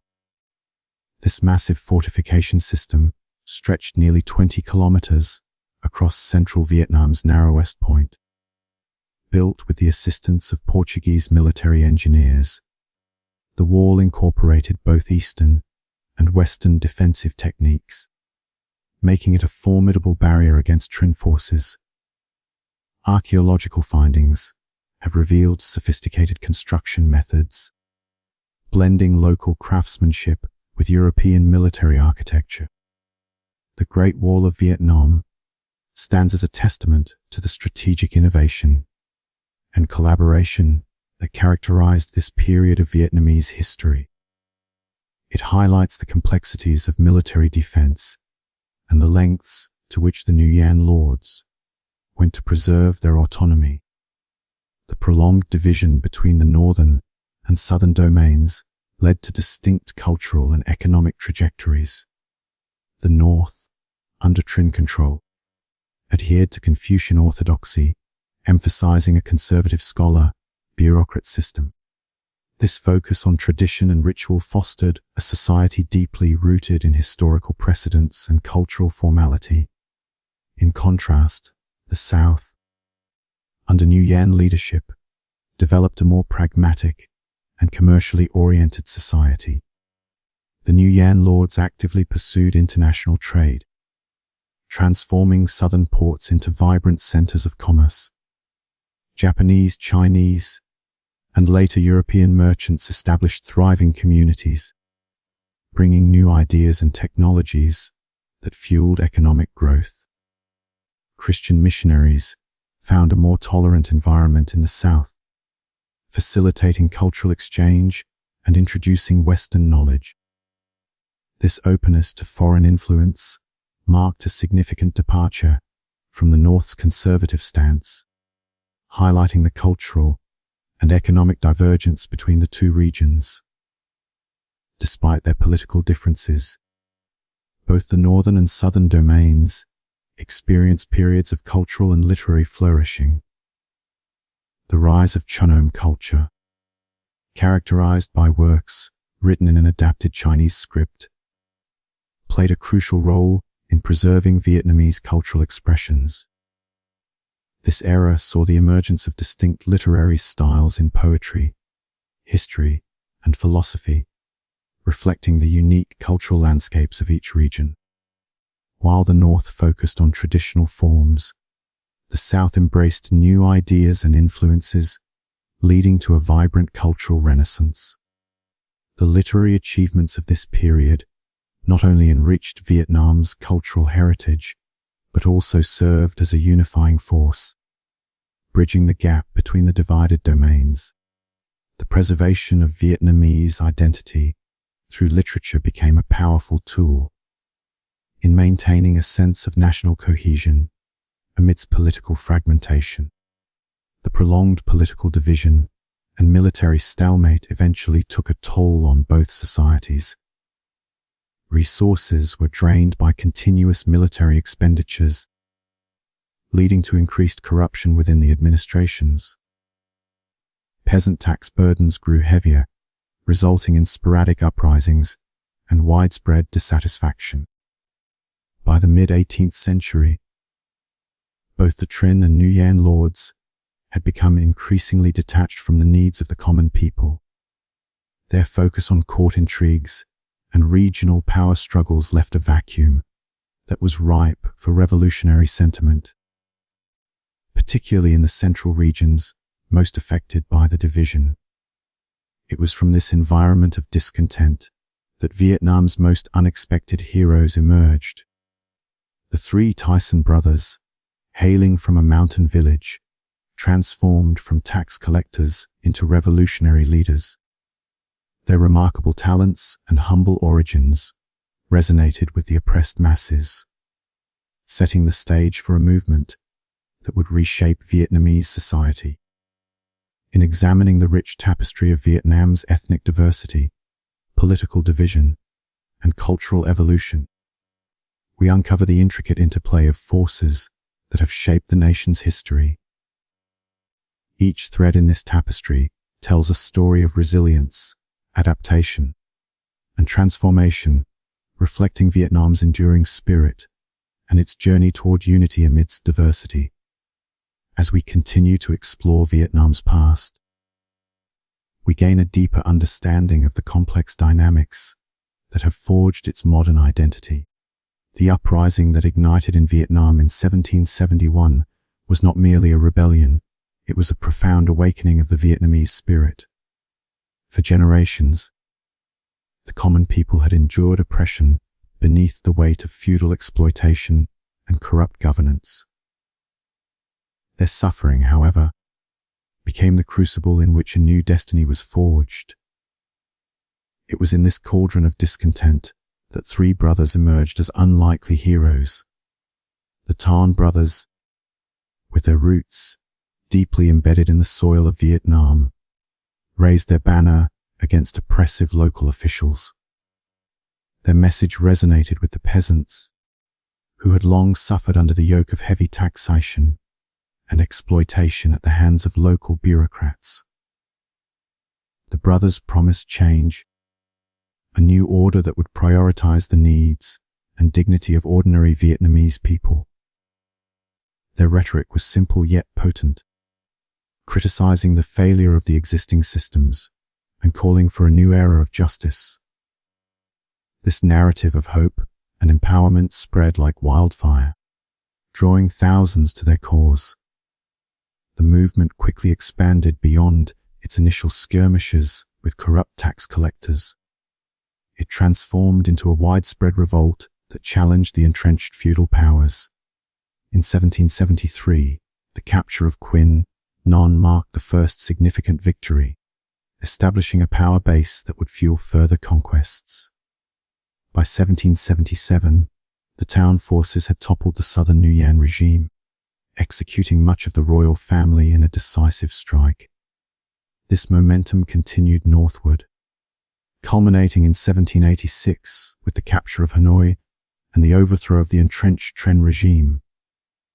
For the first time in over a century, Vietnam stood unified under a single banner, a testament to the power of a people's movement.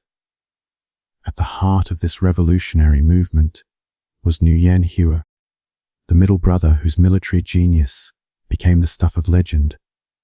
A master tactician, he orchestrated a series of brilliant campaigns that repeatedly outmaneuvered larger and better equipped forces.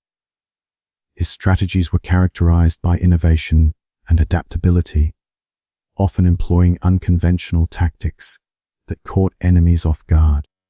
Lightning, fast movements, and surprise attacks became the hallmark of his campaigns. Hua's ability to inspire loyalty and courage among his soldiers was unparalleled. Many of his troops were former peasants, bound by a shared vision of restoring justice to their homeland. They viewed him not just as a commander, but as a spiritual leader destined to bring about a new era. Key battles, such as the capture of Hanoi, showcased his prowess in battlefield strategy. Each victory furthered the unification of Vietnam, a feat not achieved in 150 years. Despite these military successes, the Town brothers faced significant challenges in consolidating their newfound power. The eldest brother, Nguyen Nhat, proclaimed himself emperor, seeking to establish a new dynasty. However, ambitions and visions for the future diverged among the brothers, leading to internal conflicts. These tensions hampered their ability to implement lasting reforms and maintain unity across the vast territories they controlled. The sibling rivalries and differing leadership styles created fractures within the movement. Efforts to divide territories fairly often resulted in disputes that eroded the solidarity essential for governance. Missed opportunities for reform arose as a result, leaving the Tan regime vulnerable to external threats. In 1788, the Tan movement faced its most formidable challenge, with the Chinese invasion led by Emperor Qianlong. A massive force of 200 Zaozan soldiers descended upon Vietnam, intent on restoring the Lý dynasty as a puppet state. The initial occupation of Hanoi by Chinese forces seemed to spell the end for the Tang control in the north. In response to this existential threat, Nguyen Hua crowned himself Emperor Quang Trung, rallying the Vietnamese under a banner of defiance. What followed was a military campaign of extraordinary daring and brilliance. Despite being outnumbered, Quang Trung's forces marched 600 kilometers in just 10 days during the Tet Lunar New Year. They launched surprise attacks on the Chinese forces who were unprepared, celebrating the Tet festivities by employing unorthodox tactics, such as nighttime assaults and using war elephants. The Vietnamese forces achieved a stunning victory. Within 6 days, they had routed the invaders, recaptured Hanoi, and secured Vietnamese independence from foreign domination. Once in power, the Tang regime set about implementing a series of reforms that broke with traditional Confucian governance. They prioritized the redistribution of land, seizing it from large landowners to empower poor farmers. This land reform was a revolutionary step towards ensuring a more equitable society. In addition, they simplified the writing system, replacing complex Chinese characters with the more accessible Nums script. This change facilitated governance and communication among the common people. Taxes were reduced, and economic development was actively promoted in neglected regions, fostering a climate of growth and prosperity. The Tang valued practical skills and military prowess over Confucian scholarship, encouraging social mobility. Their courts reflected a blend of Buddhist, Taoist, and folk religious elements, resonating deeply with the Vietnamese populace. These reforms, though short-lived, left a lasting impact on Vietnamese society. Despite their achievements, the Tang regime's time was fleeting. The untimely death of Emperor Quang Trung in 1792, at the age of 40, left a leadership vacuum. This gap allowed for the resurgence of Nguyen An, the sole surviving member of the southern Nguyen family. His escape to Siam and subsequent alliances with European powers, particularly French missionaries and mercenaries, paved the way for his return. Nguyen An's persistence was remarkable, as he spent years in exile, building alliances and reclaiming territory through guerrilla campaigns. The turning point in his efforts came with a crucial alliance with the French missionary Pinault de Béhaine. Through this alliance, French military support was secured, modernizing Nguyen An's forces and making them formidable. By 1801, he had recaptured Hua, and within a year, his armies marched north to Hanoi, effectively ending the Tang era. In a symbolic ceremony, he proclaimed himself Emperor Gia Long, establishing the Nguyen dynasty that would rule Vietnam until 1945. One of Emperor Gia Long's most significant acts was the official adoption of the name Vietnam for the unified country. This new designation symbolized a unified identity, acknowledging both the nation's ancient heritage and its new political reality. Gia Long's vision of a cohesive national identity was instrumental in consolidating power across the newly unified regions. The integration of regional identities under a single national banner marked a turning point in Vietnamese history.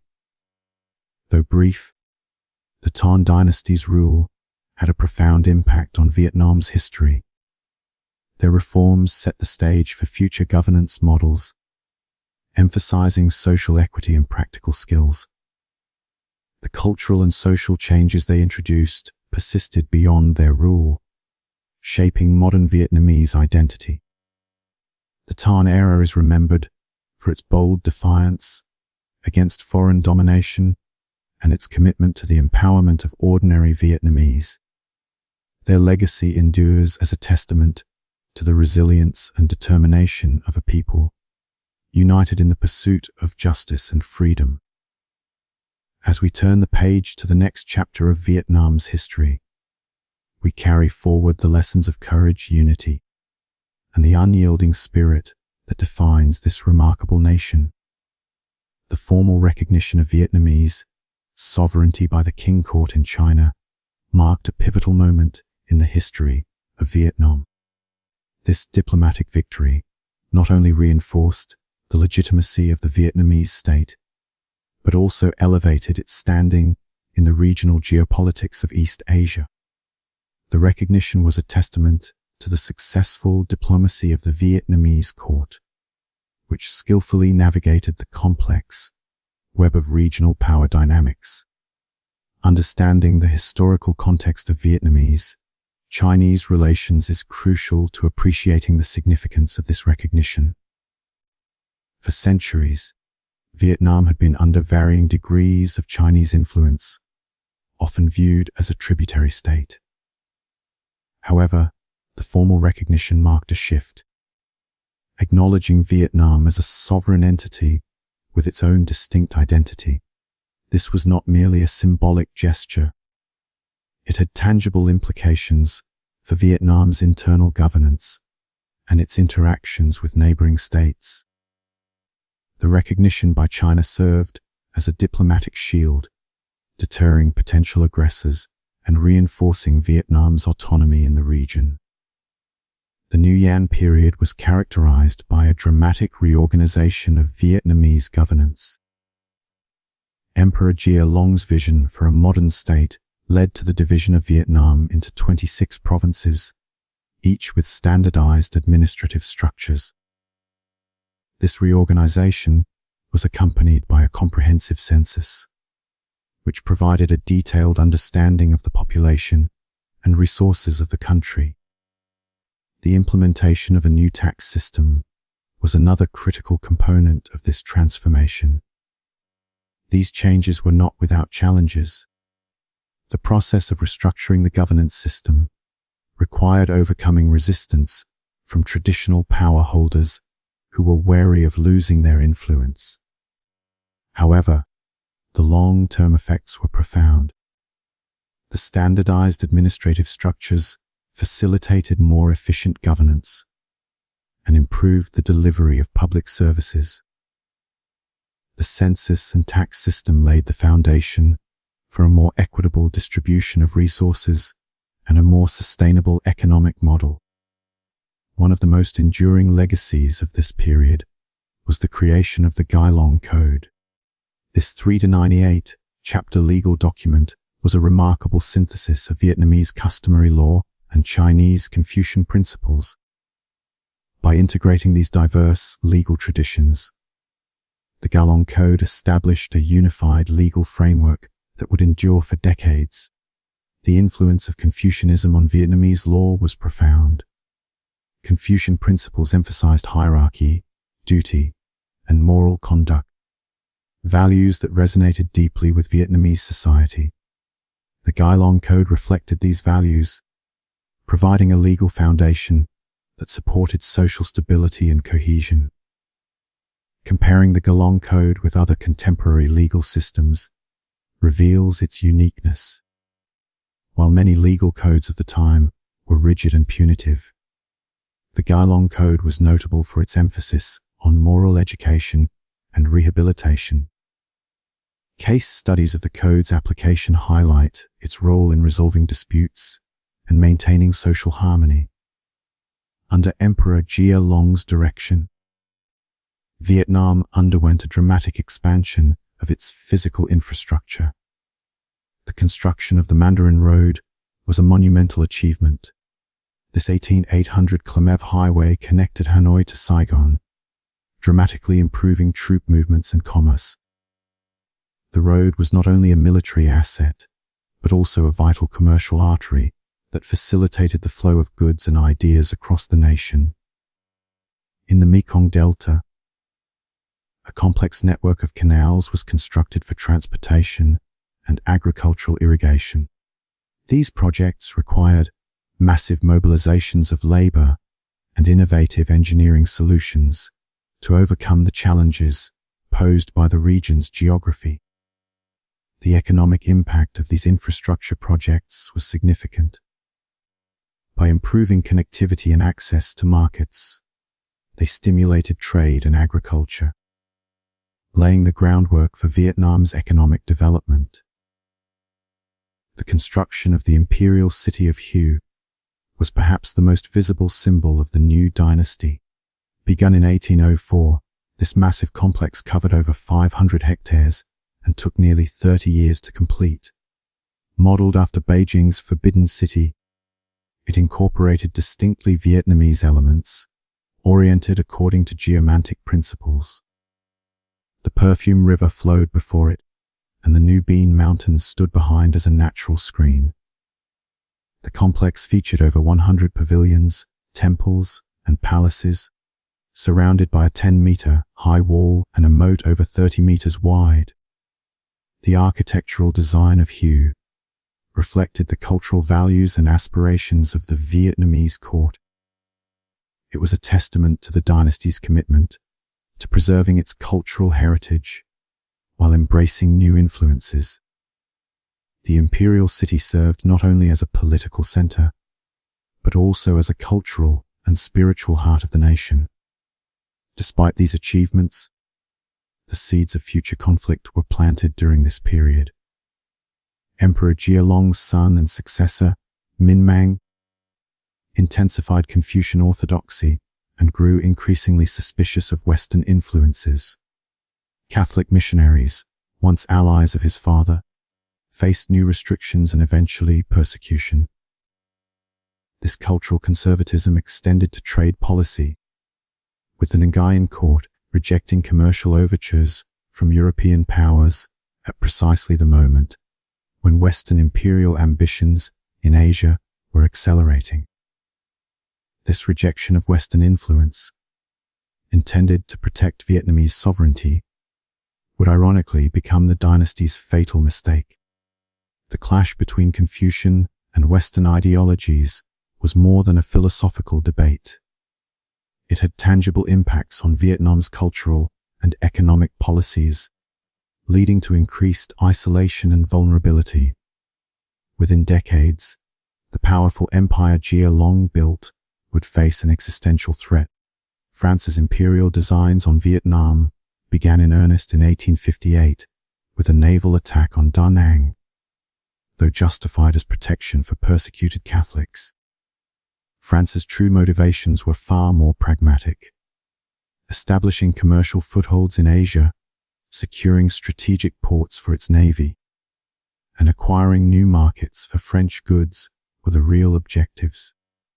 Napoleon III himself expressed interest in Vietnam as a gateway to southern China's lucrative markets. The conquest followed a methodical pattern, starting with Saigon in 1859. French forces carved out southern Vietnam, Cochinchina, as their first colonial territory by 1867. Their military strategy combined overwhelming firepower, steam-powered warships, and modern artillery with diplomatic manipulation of Vietnam's neighbors. Cambodia was forced into becoming a protectorate in 1863, isolating Vietnam further and creating a strategic buffer on its western flank. Emperor Tu Duc, ruling during this critical period, epitomized the Nguyen dynasty's tragic paradox. A scholarly ruler and poet, he recognized the French threat, but remained trapped in traditional thinking. When confronted with French aggression, his court split between modernizers who advocated defensive adaptation and conservatives who rejected all Western innovations as corrupting influences. The emperor ultimately sided with tradition, refusing to reform Vietnam's military or governance. Even as province after province fell, the French secured northern Vietnam through a series of treaties in the 1870s and 1880s. The Treaty of Saigon in 1874 opened Red River ports to foreign trade, while the Treaty of Hue in 1883, signed after French warships bombarded coastal defenses, established a protectorate over northern and central Vietnam. These agreements, extracted under duress, formalized Vietnam's loss of sovereignty while maintaining a facade of Vietnamese royal authority. By 1885, resistance from within the imperial court reached its climax when Emperor Hamnungi fled the palace and issued the famous Can Vuong Edict, calling on Vietnamese to aid the king against French occupation. This remarkable document urged all loyal subjects to engage in guerrilla warfare against the colonial forces. Regional scholars and local officials led bands of resistance fighters in mountainous and rural areas, establishing bases in remote regions from which they launched attacks on French garrisons. The French response was brutal. Villages suspected of harboring resistance fighters were burned, crops destroyed, and civilians executed. Capture meant imprisonment, exile, or death. By 1896, most major Can Vuong leaders had been captured or killed, though isolated pockets of resistance continued into the early 20th century. French colonial administration transformed Vietnamese society in profound ways. The country was administratively divided into 3 distinct regions. Cochinchina became a direct colony with French citizenship laws, while Annam and Tonkin became protectorates with indirect rule through Vietnamese officials supervised by French residents. This fragmentation was deliberately designed to prevent unified nationalist sentiment from emerging. Economic exploitation became systematic. Vast swaths of fertile land were seized for French-owned rubber, coffee, and tea plantations. The traditional village-based economy was disrupted by new tax systems that forced peasants to produce cash crops. Government monopolies on essential goods further impoverished the rural population, leading to widespread discontent. The social and economic transformations brought about by French colonial rule left a lasting impact on Vietnamese society. The legacy of colonialism is still felt today as Vietnam continues to grapple with the economic and social inequalities that were entrenched during this period. As we conclude this chapter, we reflect on the complex history of Vietnam during the 19th century, a time of both great achievement and profound challenge. The resilience and determination of the Vietnamese people, in the face of overwhelming odds, remain a testament to their enduring spirit. Throughout the French colonial era, commodities like alcohol, salt, and opium were not merely items of trade, but tools of exploitation that enriched colonial coffers while impoverishing the local Vietnamese populace. These commodities were deeply integrated into Vietnamese society long before the French arrived, but under colonial rule, they became instruments of economic domination. The French established monopolies over these essential commodities, ensuring that all production and distribution were tightly controlled. Taxes and high prices on these goods funneled vast sums into colonial budgets, while the Vietnamese, who were often heavily reliant on these goods, found themselves paying exorbitant prices or suffering from shortages. Salt, a staple for preserving food, was heavily taxed, making it difficult for poorer Vietnamese to afford.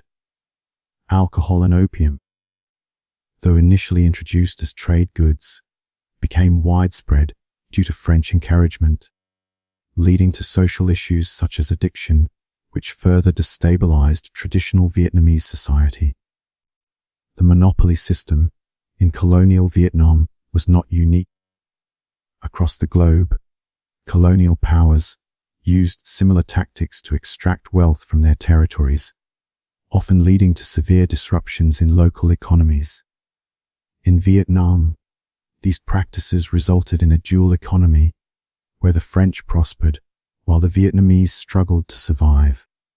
The socio-economic impact was profound, as traditional industries and crafts were undermined, leading to poverty and unrest among the Vietnamese. This exploitation was a microcosm of the broader inequalities inherent in colonial economies worldwide. The French colonial regime also undertook massive infrastructure projects that dramatically altered Vietnam's physical landscape. These projects, including railways and colonial architecture, were primarily designed to serve French interests, facilitating the extraction and exploitation of resources.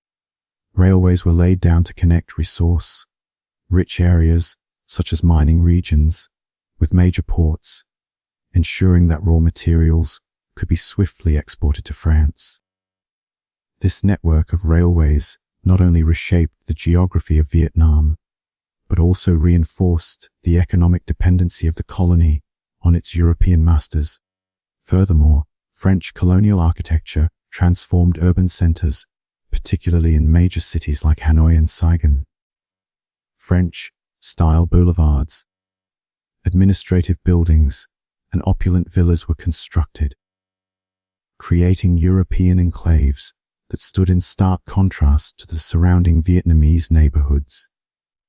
These architectural changes were not just about aesthetics. They symbolized the cultural and political domination of the French. The new urban landscape was designed to impress and intimidate, asserting the superiority of French civilization over Vietnamese traditions. For the rural communities, the impact of these projects was equally significant. Traditional agricultural lands were often appropriated for infrastructure development, displacing farmers and disrupting local economies. The changes in the physical landscape were a constant reminder to the Vietnamese of their subjugation under colonial rule. As colonial cities grew, they became symbols of imperial modernity and stark racial segregation. Hanoi and Saigon, in particular, exemplified the deep cultural and racial divides at the heart of French rule. These cities were divided into European quarters with wide streets, parks, and modern amenities, while Vietnamese lived in densely packed, less developed areas. The French sought to create a sense of European normalcy within these enclaves, importing their culture, architecture, and lifestyle, often at the expense of Vietnamese customs and traditions. Social stratification was deeply entrenched, with French citizens and other Europeans enjoying privileges and rights denied to the Vietnamese. Public spaces, such as parks and cafes, became zones of exclusion, where the Vietnamese were often unwelcome or segregated into separate areas. This physical and social separation fostered resentment and alienation among the Vietnamese, who saw their culture being eroded by the imposition of foreign values. Cultural assimilation was encouraged, but many Vietnamese resisted, choosing instead to preserve their heritage and identity. This resistance often took subtle forms, such as the continuation of traditional practices in private or the promotion of Vietnamese art and literature. The tension between assimilation and resistance was a constant undercurrent in colonial cities, contributing to the growing nationalist sentiment among the Vietnamese. The French colonial regime implemented educational policies aimed at creating a class of loyal, educated Vietnamese who would assist in administering the colony. However, this strategy had unintended consequences. The French curriculum, which emphasized French language, history, and culture, was designed to inculcate loyalty to France. Yet, it also provided Vietnamese students with the tools to critically analyze their situation. A generation of Vietnamese intellectuals emerged, who, instead of becoming the compliant subjects the French had envisioned, began to question the very foundations of colonial rule. Notable figures like Phan Boi Chau and Phan Chu Trinh used their education to advocate for reform and independence, challenging the legitimacy of French domination. These intellectuals played a crucial role in the early stages of the Vietnamese nationalist movement, using their writings and speeches to inspire resistance against colonial oppression. Education became a double-edged sword for the French, as it inadvertently sowed the seeds of dissent among the Vietnamese elite. The role of education in the anti-colonial struggle was profound, as it equipped a new generation of leaders with the knowledge and confidence to challenge imperial authority. Amidst these turbulent times, a young Vietnamese man named Nguyen Sinh Cuong embarked on a global journey that would profoundly influence his revolutionary ideology.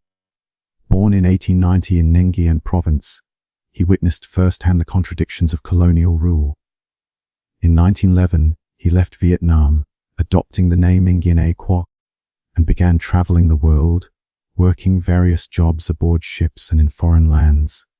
His travels took him to Africa, America, and Europe, where he observed the reach of European imperialism and the stirrings of resistance against it. Settling in Paris by 1917, he found work retouching photographs while immersing himself in radical political circles. Paris became his classroom for revolutionary theory, where he connected with anti-colonial activists and absorbed the writings of Marx and Lenin. In 1919, Nguyen A Quoc authored an 8-point petition to the Versailles Peace Conference, advocating for Vietnamese self-determination. His proposal was ignored, teaching him a harsh lesson about Western democratic ideals and their exclusion of Asian colonies. This rejection pushed him further towards revolutionary socialism. In 1920, he became a founding member of the French Communist Party, convinced that Marxism-Leninism offered the framework for national liberation. Throughout the 1920s, he traveled to Moscow and China, organizing Vietnamese exile communities and training cadres in Marxist theory. By now known as Ho Chi Minh, he began orchestrating the merger of communist factions into the Indo-Chinese Communist Party. In February 1930, Ho Chi Minh achieved a significant milestone by merging competing communist factions into the Indo-Chinese Communist Party.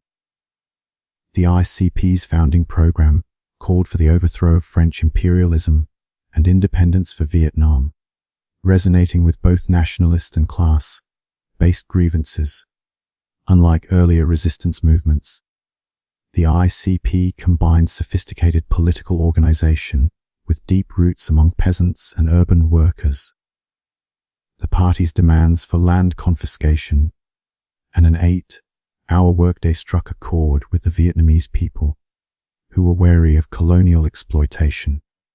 The ICP's ability to unite diverse resistance movements under a common cause was a testament to Ho Chi Minh's leadership and vision. The party's strategies were informed by Marxist theory, but adapted to Vietnamese conditions, emphasizing both national liberation and social justice. As the ICP gained momentum, it became a formidable force in the struggle against colonial rule.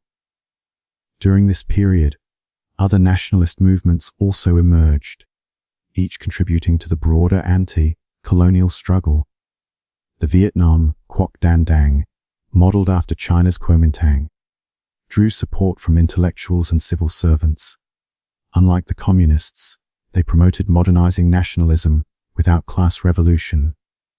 In February 1930, the VNQDD launched the Yen Bai Uprising, attacking French military garrisons. Though boldly conceived, the rebellion was quickly crushed, with leaders executed and many imprisoned. The French response to these movements was brutal, showcasing the harsh realities of colonial repression. In the Ninh Tin Soviet Uprising of 1930-31, a peasant rebellion influenced by communist organizing, French forces bombed villages and conducted mass executions. Thousands were killed, and ICP networks were temporarily shattered, forcing Ho Chi Minh to flee abroad once more. By the mid-1930s, global political shifts brought new challenges to Vietnam.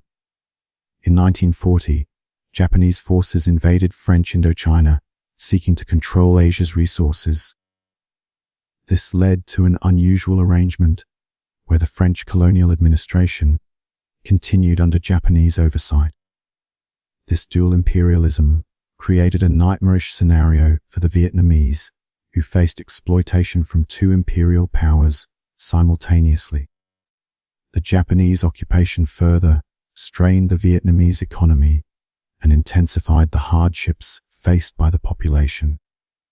Resistance movements adapted to these new challenges, employing strategies to navigate the complex political landscape. This period of dual imperialism highlighted the resilience of the Vietnamese people in their ongoing struggle for independence. As we conclude this chapter, we see how the seeds of revolution were sown in the fertile ground of oppression and exploitation. The journey of Ho Chi Minh and the rise of the ICP marked the beginning of a new phase in Vietnam's fight for freedom. The resilience and ingenuity of the Vietnamese people, in the face of overwhelming odds, remain a testament to their enduring spirit. The Japanese occupation of Vietnam during World War II marked a time of profound economic upheaval. Fields that had once been dedicated to rice, the staple of the Vietnamese diet, were forcibly repurposed to grow rubber, jute, and other industrial crops essential for Japan's war efforts. This shift not only disrupted local economies, but also created a food deficit that would have dire consequences.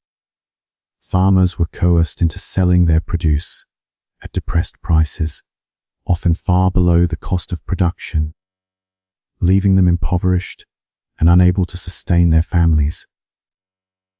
Coal mines and factories were commandeered to fuel the Japanese military machine, further diverting resources from local needs.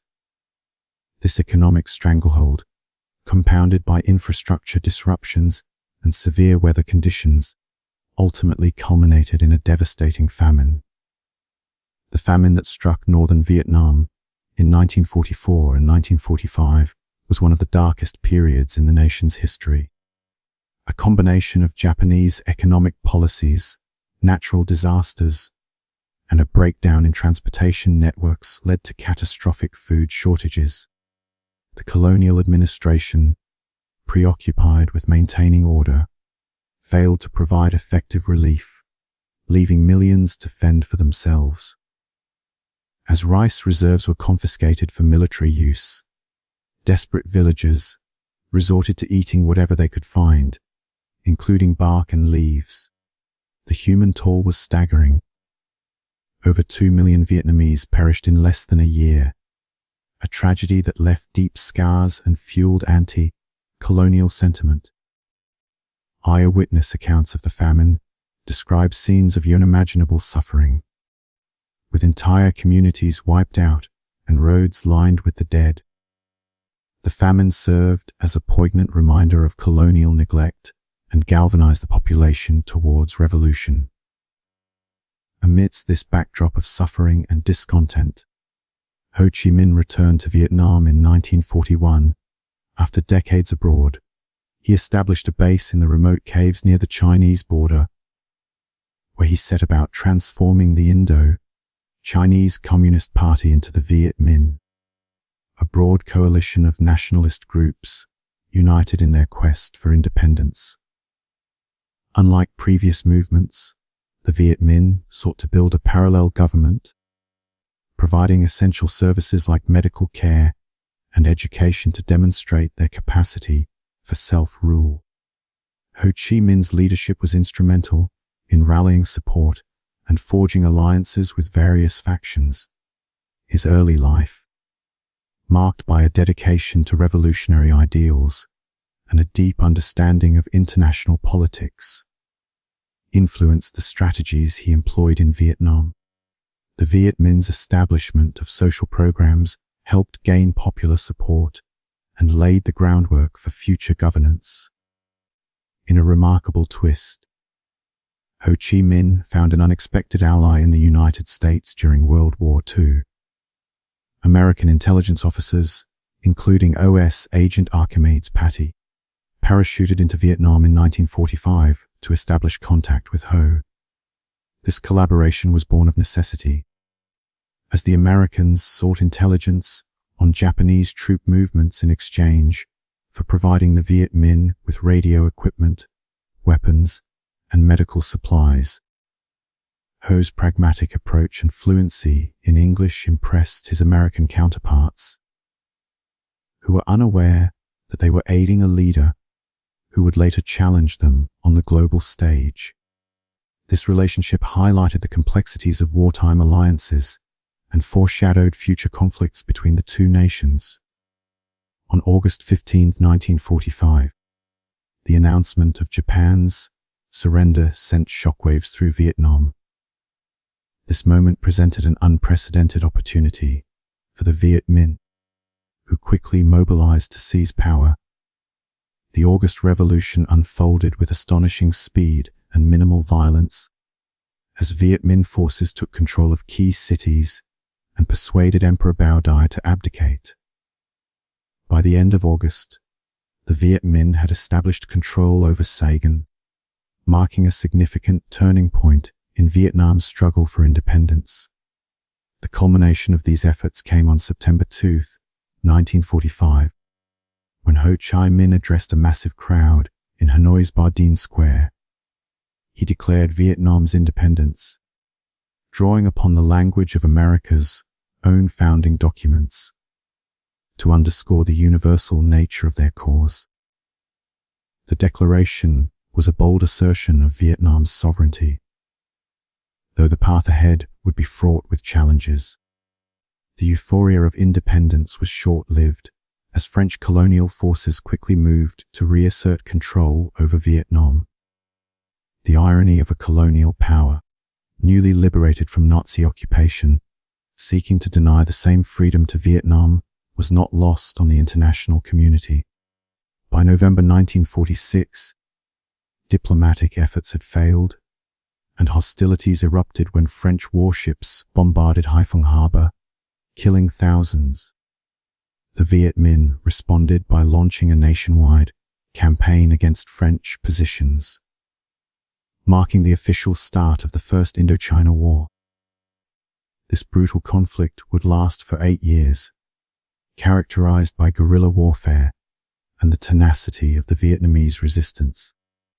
At the heart of the Viet Minh's military success was General Vo Nguyen Giap, a former history teacher who became one of the most brilliant military strategists of the 20th century. Giap adapted Maoist tactics to Vietnam's unique terrain, employing guerrilla warfare techniques that frustrated conventional French forces.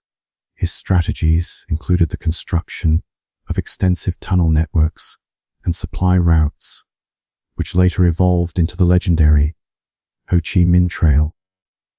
These innovations allowed the Viet Minh to sustain their operations and evade capture, even as the French controlled urban centers and major roads.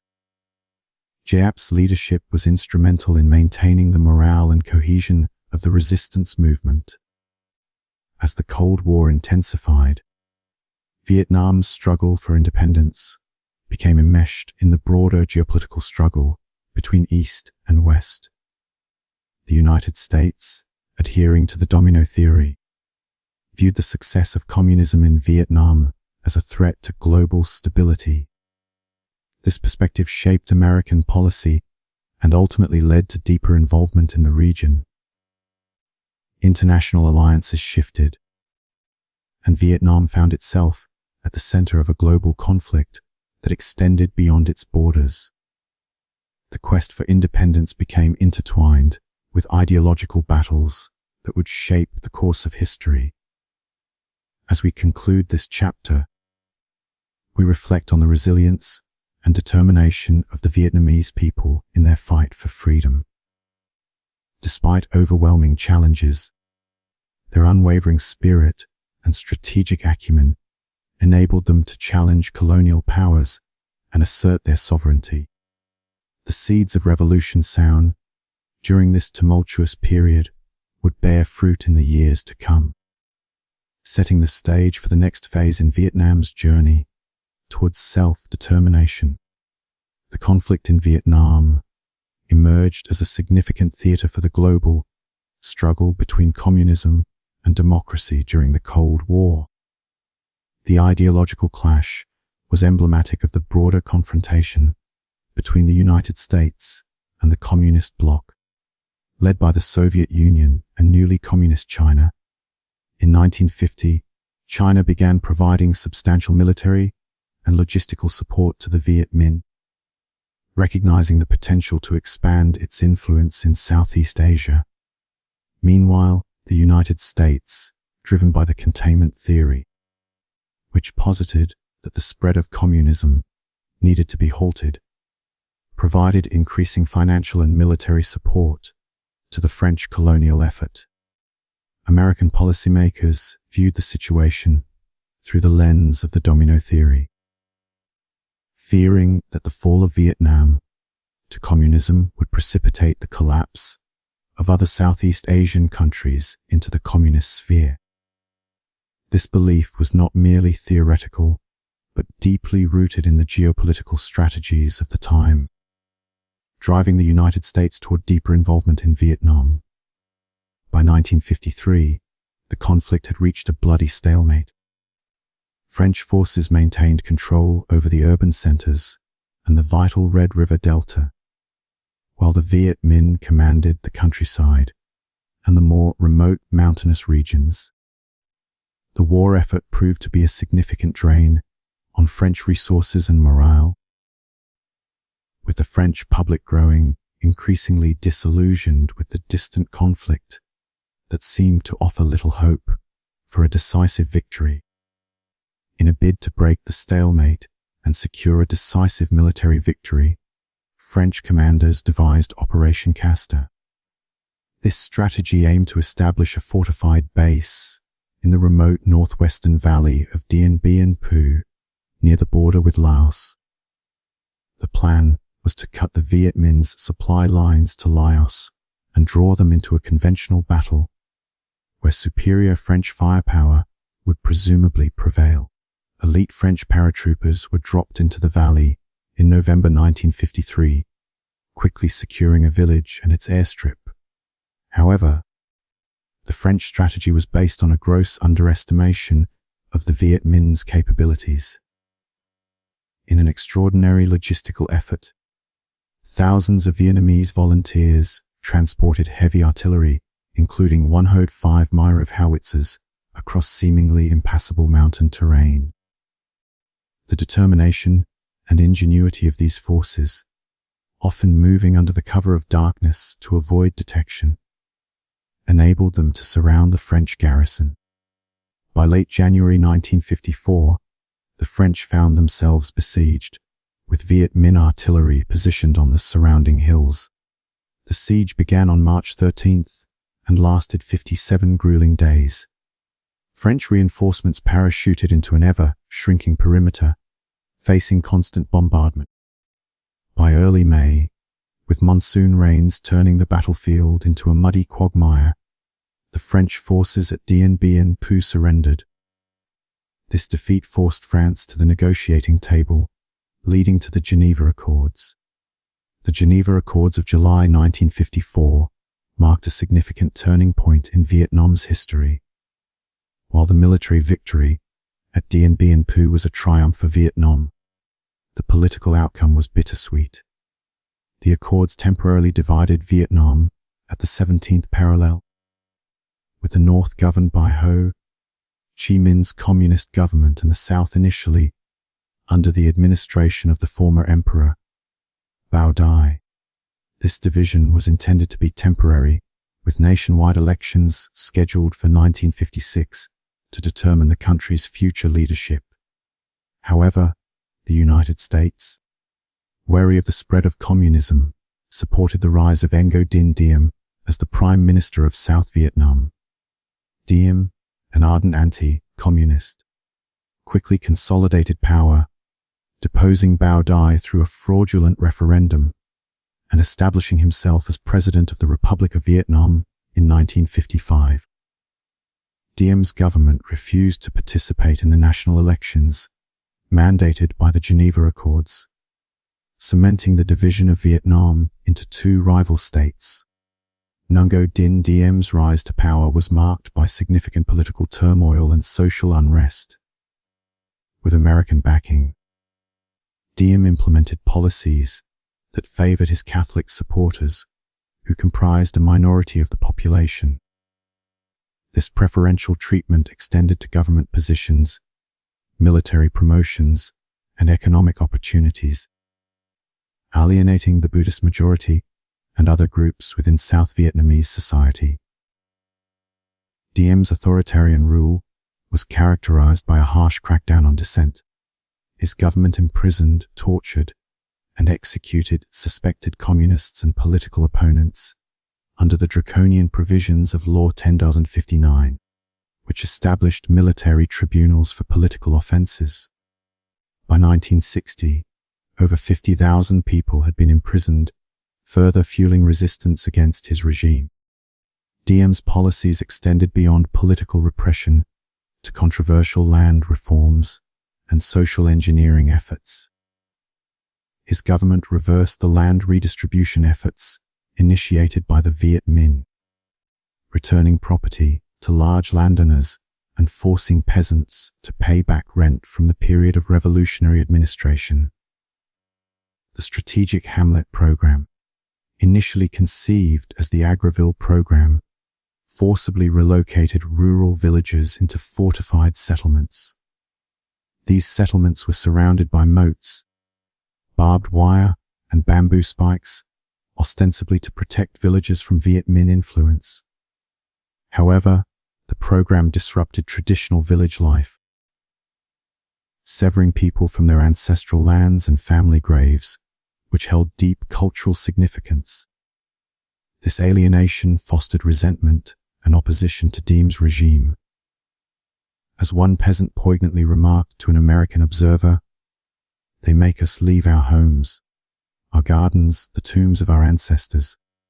They won't let us go back to our villages, even to look for leftover rice."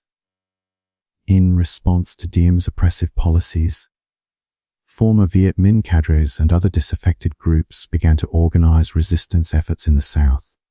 On December 20, 1960, the National Liberation Front, NLF, was established, uniting various anti-Diem factions under a common banner. While publicly claiming to be independent, the NLF received substantial support from North Vietnam, including supplies and strategic direction via the Ho Chi Minh Trail network. The NLF became a focal point of resistance, employing both guerrilla tactics and political strategies to challenge Diem's rule. Their efforts were bolstered by the growing discontent among the South Vietnamese population, who increasingly viewed Diem's government as illegitimate and disconnected from their needs. As the conflict in South Vietnam intensified, so too did American involvement. President John F. Kennedy, committed to preventing the spread of communism, significantly increased the number of U.S. military advisors in Vietnam. Between 1961 and 1963, the number of advisors grew from 900 to over 16,000.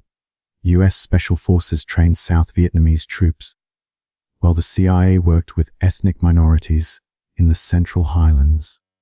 American aid funded a significant portion of South Vietnam's military budget and underwrote Diem's increasingly unpopular policies.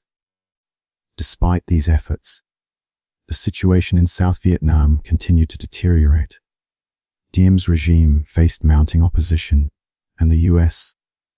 found itself more deeply entrenched in a conflict that showed no signs of resolution. The year 1963 proved to be a pivotal moment in the Vietnam conflict. Political and social unrest in South Vietnam reached a boiling point, exacerbated by Diem's repressive measures and the growing influence of the NLF. The Buddhist crisis, sparked by Diem's persecution of Buddhists, led to widespread protests and heightened tensions. Images of Buddhist monks self-immolating in protest captured global attention, highlighting the regime's brutality and further eroding its legitimacy. As anti-American sentiment grew, the US faced a critical decision point. The Kennedy administration grappled with the dilemma of supporting an increasingly unpopular and ineffective regime, or seeking alternative solutions to stabilize South Vietnam. The situation culminated in a coup against Diem in November 1963. Backed by elements within the South Vietnamese military and tacitly supported by the United States. Diem's assassination marked a turning point, ushering in a period of political instability and uncertainty in South Vietnam. As the US became more deeply involved in the conflict, the stage was set for the escalation that would define the Vietnam War in the years to come. The seeds of revolution and resistance sown in these formative years would bear fruit in a protracted struggle that would test the resolve and the moral compass of all involved. The Cold War's ideological battleground had moved from the conference tables of Geneva to the jungles and rice paddies of Vietnam, setting the stage for a conflict that would reshape the region and leave an indelible mark on history. In the early 1960s, South Vietnam was a crucible of religious tension and political unrest, simmering with discontent that would soon boil over into flames of protest and revolution. A pivotal moment in this turbulent period was the decision by President Ngo Dinh Diem to ban the display of Buddhist flags during Vesak celebrations, a time meant to honor the birth of Buddha. The ban starkly contrasted with the government's tolerance of Catholic banners for a concurrent church anniversary, a move that underscored the administration's preferential treatment towards Catholics. This decision was not merely a matter of religious discrimination, but a catalyst that ignited widespread Buddhist protests, highlighting the deep-seated grievances within the Buddhist community against Diem's government.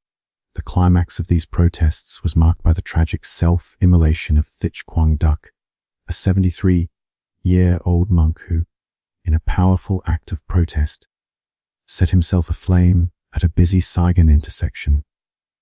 This event was a visceral spectacle of sacrifice, captured vividly by journalists and broadcasted worldwide, leaving an indelible mark on the global consciousness. David Halberstam, a journalist present at the scene, encapsulated the shock and confusion that engulfed observers, noting his inability to cry or even think amidst the bewildering scene. The global fallout from Thich Quang Duc's self-immolation was profound, drawing international attention to the plight of South Vietnam's Buddhist population and the oppressive measures of Diem's regime.